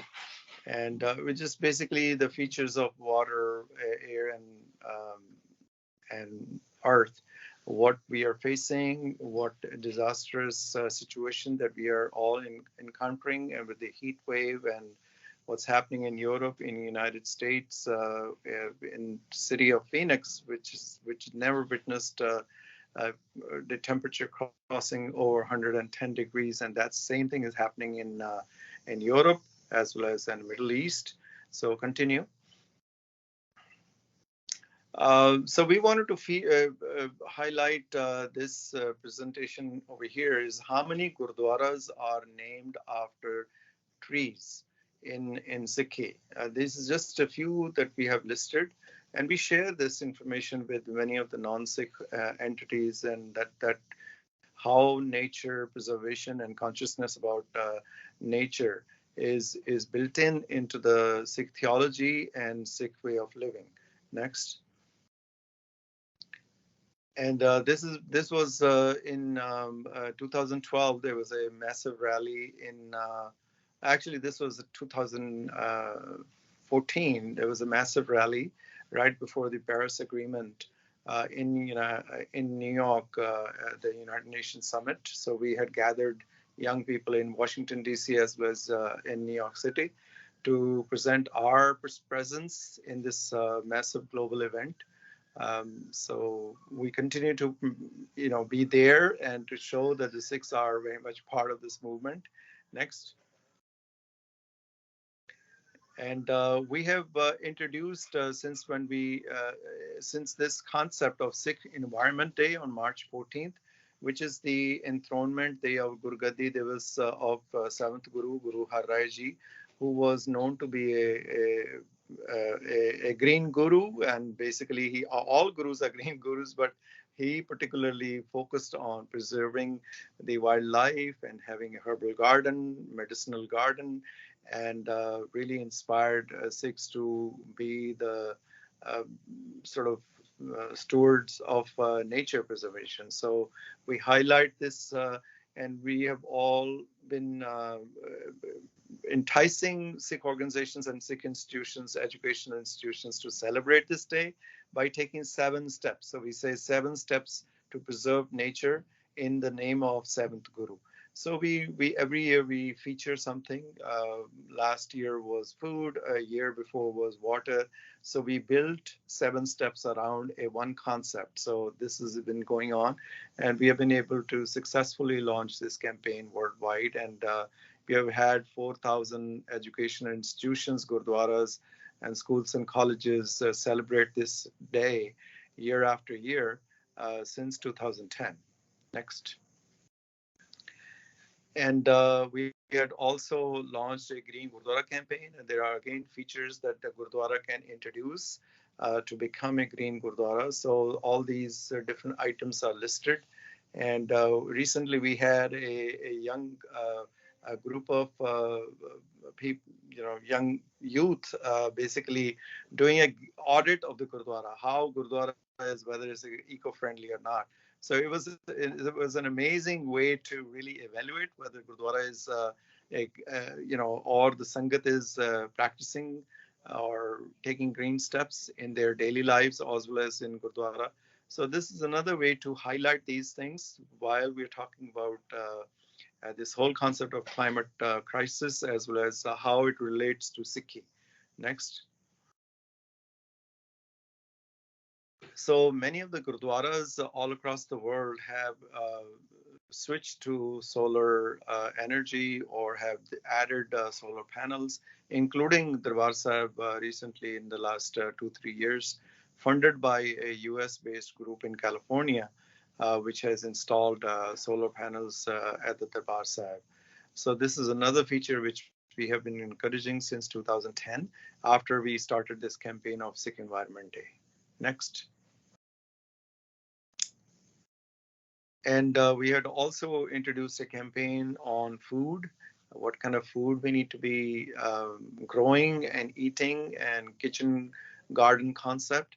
So we have been encouraging like what Guru Nanak Dev Ji's diet was, kodreri roti or millet di roti. So we have had several events like this in schools and colleges to encourage awareness, encourage people to switch to these healthy grains and start growing them so that they take less water and they are more eco-friendly than the current diet that many of the Punjabis are eating or what's happening in Punjab.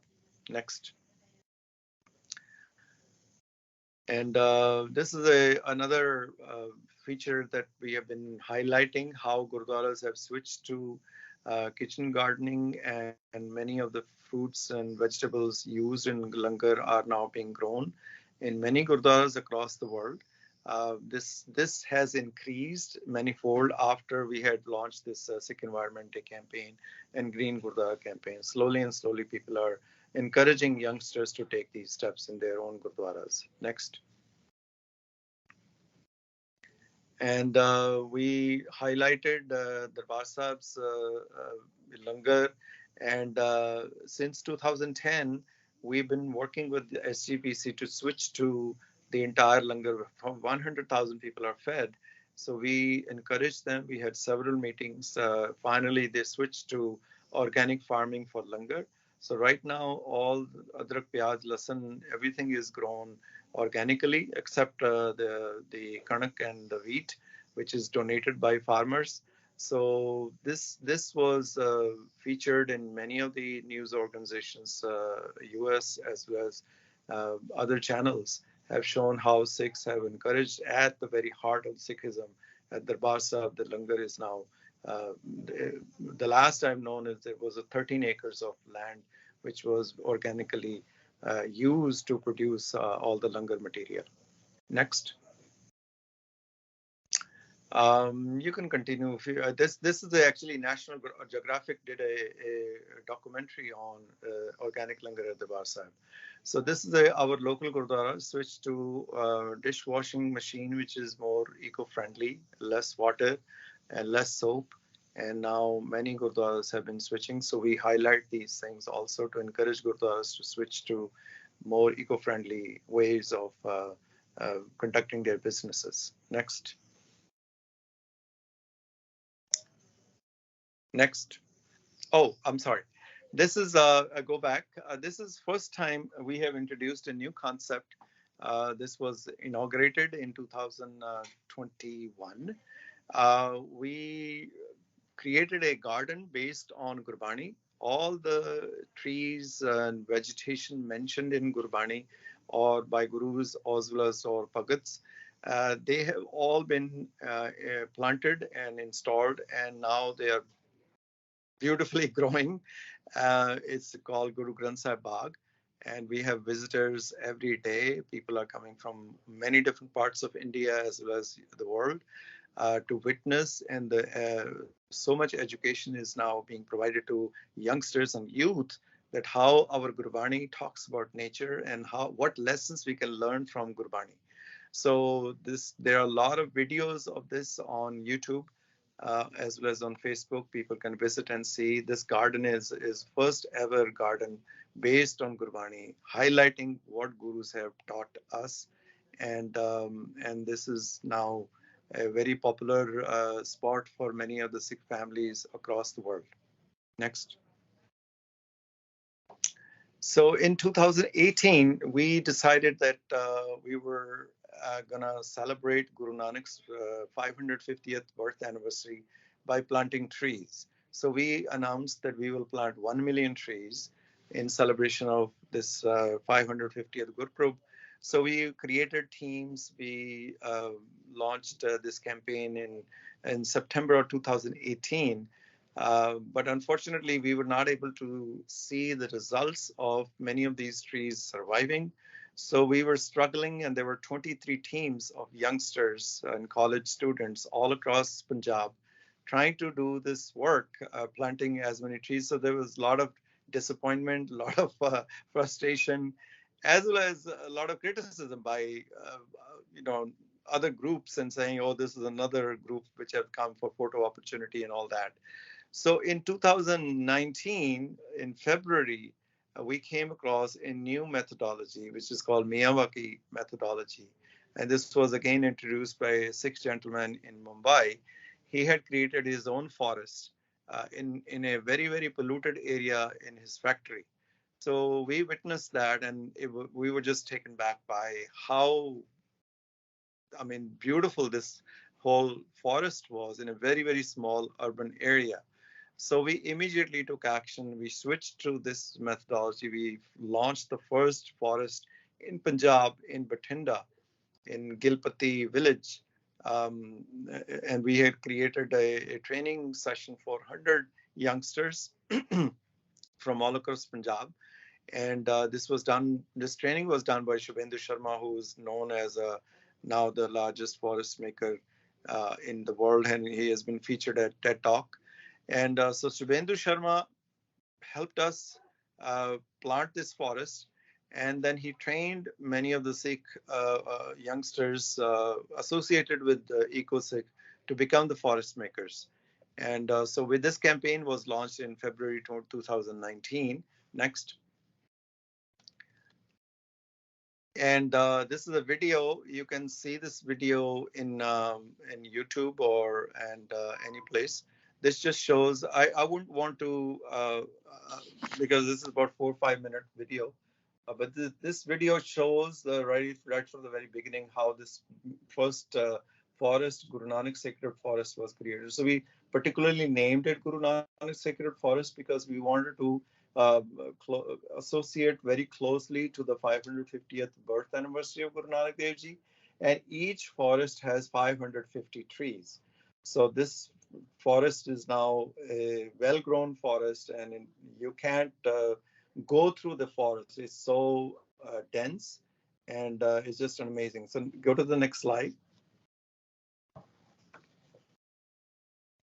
So actually the number has grown by now. So the first forest was in March 2019. By December last year, we had planted 510 forests in Punjab as well as Haryana, Rajasthan, Jammu, Maharashtra, Gujarat. And I'm happy to report to you all that now we have crossed 680 forests by now, and the number is growing day by day. We are actually planting for one forest a day in Punjab. There is so much enthusiasm by corporate world, as well as schools and colleges and village councils and panchayats, and many villages and individuals are wanting to plant this forest. Next. So these are all different pictures and images of these forests, which have become very dense, densely grown vegetation, and people go there to experience fresh air. And so many people are extremely satisfied with the results of this methodology and how EcoSikh has been able to accomplish this goal. Next. And this is another video that we had made for COP26. This video was shared at a meeting in Glasgow, and by then we had only had 356 forests, but it was featured, and many of the people had tears in their eyes because of the results and how this is a faith-based organization getting their hands dirty, getting to work rather than just playing the advocacy role. So EcoSikh is now known as an organization which does work rather than talk about it. So I mean, this is a great PR campaign for the Sikh community all across the world. And I had the United Nations official who was at the launch of EcoSikh in 2009. He was sitting on stage and he had tears in his eyes because he couldn't believe that how much work and accomplishment. If you look at this or hear the sound of this video, you'll be taken back by the birds chirping and their songs and their voices. This is at the heart of some of these forests are in a very, very polluted, industrialized areas, but within months you can start seeing biodiversity and the soil fertility increasing. And now we have the largest seed bank in Punjab for all of the northern Indian native species trees. So many of these youngsters, which you see in the video, are all forest makers working for EcoSikh. And we also do training for in colleges and many institutions to make more forest makers. So right now we have about 18 full-time forest makers associated with EcoSikh. Next. So what are the salient features of this forest plantation? They are 95% survival rate and 10% faster, 10 times faster growth of these trees, and 30 times more denser, 30 times more carbon sequestered rather than individual trees, and 30 times more oxygen generated from these forests, and 30 times more green surface area covered. So these are all well-researched features that we are highlighting about our work. Next. And the ecological benefit of the sacred forest, you can see the temperature difference. I mean, 4 to 6 degrees temperature difference one can witness by being in the forest or being outside of the forest. And we have been highlighting this. It's a temperature regulation, and it cancels the heat island effect, which is now a major threat that many of the European cities and United States cities are facing. And this is a great way to change the inner city environment for underprivileged population, as well as the areas which are industrially dilapidated, and no healthy individual can survive there. So this is something which we have been highlighting. Next. So You can see within months, after 2 years, on the right side, you can see how the growth of trees are more than 30 feet. Within months, you can see within 6 months, actually, you can start seeing biodiversity of different kinds of birds coming there, different kinds of pore, titliyan, all kinds of life forms are coming back in to really make the whole environment just a heavenly experience. Next. We now, as I mentioned, we have the largest seed bank. Many of the seeds or trees mentioned in Guru Granth Sahib, we have their seeds now, and we have been encouraging. Every forest has 35 to 40 different species of trees which are planted. So we are not only having the seed bank, we are preserving and we are making these trees more popular for the population, general population, to experience their life forms. Next.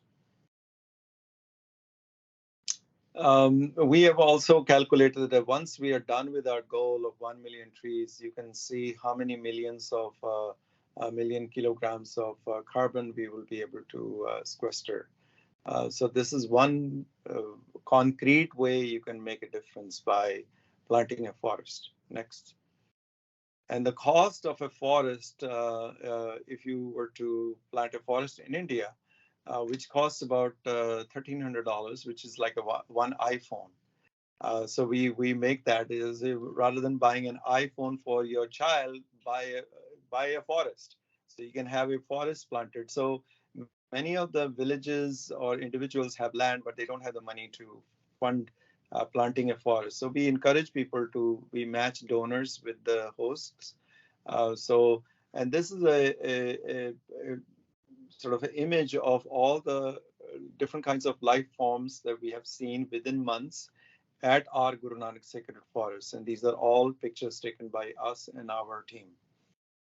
Next. And I will very highly encourage you to listen to this video. Again, this video has been played at many international forums at the World Bank and United Nations. We may not have time to listen to this. It's about 2 minutes old, but 2 minutes long.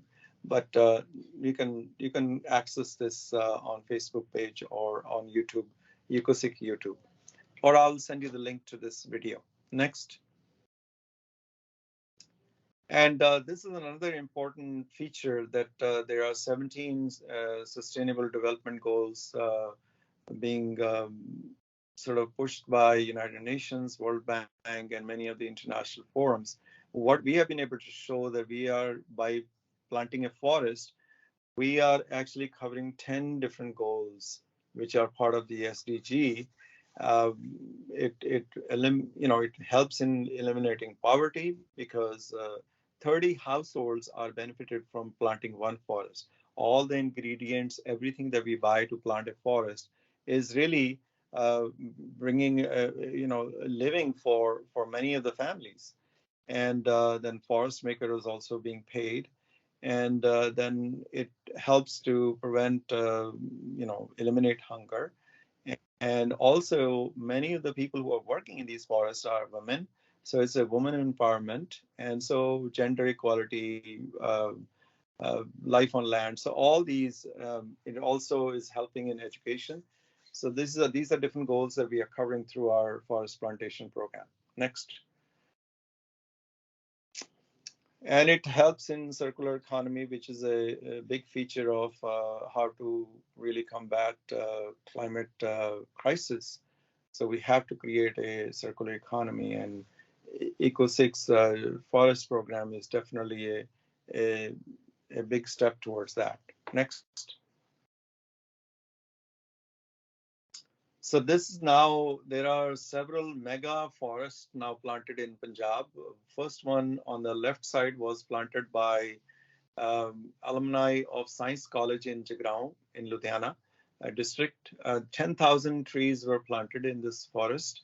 And this is my picture last year in October. I could not enter in this forest. And this was only 13 months old forest.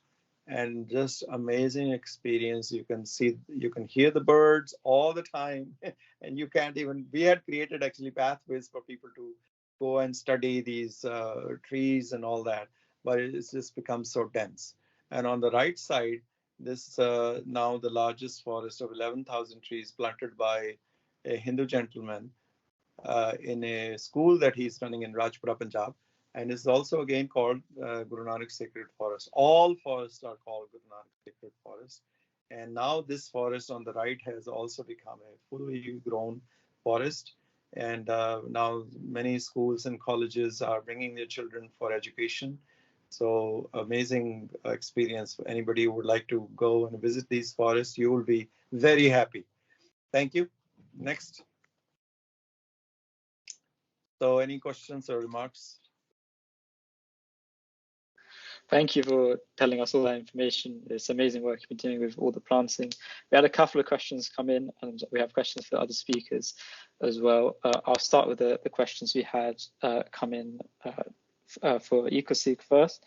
I think the first one was, where can we see? I think this was talking about the seven steps you're mentioning for the Sikh Environment Day. So if it's possible, you should provide a link for those 7 steps somewhere into the chat, and then I guess that's the best way for them to find that. And then the other question that we had was, is EcoSikh doing any work, particularly based in the UK at the moment? Yes, both for the first one, if you just Google 7 steps to for 7 steps on Sikh Environment Day, there are many images of these steps on online internet, as well as on EcoSikh Facebook page, as well as on Instagram. So there are a lot of these different steps are listed, so you will be able to access that. And secondly, we do have a EcoSikh organization now registered in United Kingdom, and we have our volunteers or team members are scattered all over UK, and from Edinburgh to Glasgow to Leeds and many different places. So I'll send you the contact for our group, and we would love to have your participation and your input in this endeavor. Yes. Thank you very much. Thank you very much. I'll just ask a question to Gurpreet Singh now, because he's put his camera on, and we had a few questions come in for Saving Punjab. One of the questions we had was, I think this was when you were talking about the flood banks and how building's being done on the flood banks. And you were saying that we give to charities, but we're not seeing too much impact. We had a question on, is there any way that from the UK, is there any charities that are working that we can give that money directly to at the moment? For the flood relief area work? So this is for Gurpreet Singh now. This is from earlier we're just doing all the questions now. So I didn't get your question. The question is, are you asking whether I know of any organization which is working on flood relief work? So this question is for Gurpreet Singh. Oh, sorry. Yeah. Sorry. Sorry about that, Baisab. I'm more than happy for you to answer it. You probably know a lot more than I can answer anyway. You know how many times I've been asked this question in the last 10 days? It's unbelievable. I think people come to us for accountability, and they come to us for to see where's legitimate or not. And ultimately, we can't vouch for anyone. We can't say anyone is going to use the money or is going to misuse the money. But what I can say is the money that, if you want to donate to Punjab, the best way I would donate to Punjab is to contact your family, contact the pins, contact people you know personally, and go through them. And there's big organizations at the moment, I won't mention any names, they've got like £9 million in their account, and they're doing fundraisers. I mean, yeah, no, charities need money, but at the moment, use the money you have and then ask for more. That's my own personal opinion. That I'm entitled to say that, but I personally would not give to those charities that already have millions in the bank. I'd give to those that possibly I knew that I've got maybe the energy and want to do something, and possibly done it there, rather than, we like, money's cheap. I think people don't remember that. Everyone feels like throw money at it and we've done our job, and it's like, we can sleep better at night. But it's not this. It's not the future. Sustainable solutions, need to be thought about across many different problems in Punjab, and they ain't gonna happen with charities. They're gonna happen with young minds, with innovative solutions like Nav, the washing machine. Saying, I was just listening to, and Paisab, the organization just after me, absolutely amazing work, like, and EcoSikhs as well. So it's this, we need everyone on this call to be thinking, okay, I can do this, and start their own projects. That's the way forward for me, I think. And I think the other question we had is very similar to that. Is what's the best thing that an individual can do from the UK? And I know you have your own projects with, like, going back to the Bind and your own Bind in Punjab and seeing what it's like. But would you say anything else on top of that? Absolutely. So we launched something called the Dissertation Project. The Dissertation Project, we're currently helping around 20 students at the moment, and it kind of comes back down to my dissertation in university was based around Punjab, the cotton belt, Malwa, and pesticides in relation to the cases of cancer. And I wish that I had someone to speak to, or had researchers that I could speak to. So we've got a team of around 20 researchers now, internationally across like 7 countries, and they're all experts in certain fields. And what we did with the dissertation project, if anyone's in their 3rd year of university, why don't you make your project of your dissertation, your research project, around Punjab? And the mutualistic relationship within this is, for us, you're bringing in new research, a new influx of fresh pair of eyes. For us, for you guys, what we can provide is already researchers that know the topic, a bank of resources, even previous dissertations that have been written, so that they can easily access, easily be guided. We've got a current student that's working on a device that goes into the soil, which kind of tells the soil fertility or the moisture levels, which is, I mean, I think something like that already exists, but they're looking at a specific version that can work in Punjab. We've got various different projects of students coming and looking at how they could, someone's talking about the eucalyptus plant in Punjab and how they can use that for medicinal purposes in Punjab with some of Punjab's health issues. So that's one way of helping out, which is the dissertation project. The MyPint project is going to be launched towards the end of September. We've just taken on some PhD level scholarly experts that are going to help us launch the project in Punjab. And it's very much a data grab. I'll briefly tell it in a couple of minutes. So basically, what we are trying to find out is the actual understanding of where the issues are specific to various villages. We've used secondary data, but we've seen that secondary data is very limiting. So what we're doing is a referral system for someone to refer their parent, and we have a team of scholarly researchers that go in, that test the soil fertility, the water contamination.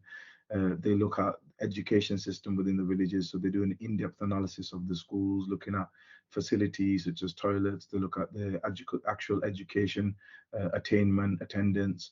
They do a health camp within that research. So they will do a free health camp where they'll check eyes, check body mass index. For the villages, it's a health camp.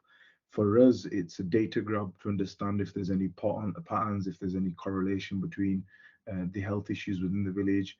They also do focus groups on agricultural meat and speaking to the panchayat. So basically, it's really in depth. I won't go through it now, but what that will do is it'll formulate a specific report for your village, which will give us an idea of what is needed and how we can go forward from that. So that is being launched in September. And what we want to do at the back of that is use organizations that currently exist, like EcoSikhs, that we then just say to them, look, this is in need of this village, and they could possibly look at a way of providing that. Or there's loads of organizations at the moment that are doing something. Or what we want to be is the kind of strategist and think tank that actually guides people to work more efficiently in the Panth, so that we're not actually going in places and doing things that aren't needed, and we can easily guide organizations to say, if you want to work on this aspect of a project like rainwater conservation, looking at existing models, our researchers are like with high density polyethylene water tanks underground, using innovative ways such as drip irrigation, or looking at actual groundwater recharge using some of them systems. So actually looking at sustainable solutions and energy-based solutions like even vertical farming or solar farming within Punjab are some of the things that were mentioned within here now, but looking actually what would work for the people in Punjab easily. So what we need at the moment is we need all hands on deck. We need to help on every level, as in whether that's someone that's a content creator, whether that's someone that can stand at stalls and educate people, whether that's someone that's a researcher, whether that's someone that's willing to go out to Punjab and actually conduct some primary research on the ground. We need everyone and anyone that we possibly can. So if anyone in any field feels like they can help in any way, more than happy to. But I mean, there's some absolutely amazing work being done by some of the organizations that I just listened to, and I was blown away. I mean, I felt like I should be volunteering at some of these organizations for some of the work that I've seen here today. But anywhere and wherever they can help in any of these organizations, any of the students, I suggest that you get on with it, guys. Thank you. Thank you. That was amazing. Thank you for going through, especially all the details of the project. I think the last thing I'll just ask is what's the best way to get in contact with you if someone wants to get involved with, say, like the dissertation project? If we have any third years or going into third years. So, I mean, I'm really open. You can find my access anyway. All the social media handles come to me because it's me that's running all the social media. Hence, we need help. I've got a full-time job and doing all of that at the same time. And some of the flood videos, I don't know if you guys saw them, they took me 6 hours each. I'm not no video expert. So if anyone wants to get in contact, you've got my number. They can get it directly of yourself. I've only got one phone number. I haven't got a separate system. They can contact me directly anytime. That's fine. Thank you very much. Thank you. I'll just ask, is either Sarabjot Singh or Navjot Singh, if any of you guys, we have questions. Sarabjot Singh, with the questions we had, so I just find where I wrote them down. I know you mentioned there's potential for us, for UK students to do mentoring. Is there any other way that students in the UK can get involved if they have any data science background or anything like that, when some of the, because you were talking about some amazing projects? Yeah, sure, absolutely. I mean, we would encourage students from the UK to just get involved in projects that we are doing. Again, it could go both ways. We are happy to take on even students that want to get into data science to become part of the training programs. We've had a couple of students from the UK that have benefited from it. But again, if you do have skills in data science, the mentoring does not just have to be with regard to data science. We could also look for people with skills in full stack development, right, coming and getting involved, because ultimately we need to get these projects to a point where I would like to see some of these projects get a life of their own for students that have participated in this, creating an ecosystem where we are getting even startups from some of the work that is happening here and taking it to the next level. So we do have relationships with the software technology parks of India. So if there are people here that have skills, not just in data science, but even in building business with social impact, we'd be more than happy for them to come along and work on creating business plans for how these ideas could be taken and become profitable entities on their own right. Thank you. Yeah, it's amazing to hear that how many different sets of skills can be used to help in so many different ways. And I think for everyone's degree going on that they're doing engineering, computing, business, like you said, even people with skills in video editing, like Gurpreet was saying, there's so much impact that everyone can contribute. Now, if it's okay, we had a couple of questions. I've now asked you one question. We had a couple more that came in. One was, think you were mentioning how you were working with Engineers Without Borders for a bit. How does that work? You're saying you won't get unpaid work for a year and a half. How are you managing to support yourself then? I think coming from a South Asian family, working for free is just not a thing, right? You walk a well-trodden path, you get a degree, you get a job, you get married, you get kids, and that's your life. And so any kind of deviation out of that well-trodden path is seen as controversial, even though inherently as Sikhs we're quite philanthropic and charitable, and we're very mission-driven, and it's all about seva. So it's really interesting when I went through that process of having that conversation with my family and my friends and saying, you know what, I'm actually not happy at Dyson right now. I want to reevaluate what I'm doing and just take stock of that, right? And at the time, I remember I was actually begging Dyson for my job when I came back. So I was away for a year and a half, and I said, I'm coming back in a year and a half. Please, could you hold my job? Essentially, it's called sabbatical. And they didn't have that policy, and I was asking them to flex that policy for me, and they didn't. But I'm so happy they didn't, because I would have still been there. And no disrespect to anyone at Dyson, they make great vacuum cleaners and they have really good friends there. But you know, I'm lucky that I found my calling, and it aligned with my values and morals and beliefs. I mean, if things went wrong, I did have things to fall back on, which was really helpful. I worked a lot, so I saved a lot, so that helped. And I had a degree as well, so that helped as well. But this kind of hustle mentality of, you know, like quit everything and do what your passion is I think the wrong approach. I think you need to take a risk-averse approach, calculated risks, slowly and steadily chipping away at the mission that you're hoping to go into full time. Thank you very much for that answer. It really is off the path of what you would normally go down or expected to go down. I think one of the other questions we had is a very similar question to what we were asking some of the other speakers, was how, if someone wants to get involved, is there any way that they can get involved, like maybe just volunteering, or like, I know you mentioned Engineers Without Borders, but like there's a Student Engineers Without Borders. Is there any way that student engineers can get involved in the washing machine projects? Yeah, so the washingmachineproject.org is our website. Please do go on it and follow us on all of our socials. So there's 19 people on this call, I think 15 now. So please do follow us on Instagram, Twitter, LinkedIn. Threads is now a thing as well. TikTok, whatever tickles your fancy. Would love to carry on the conversation. And I'm on LinkedIn as well, so follow me there.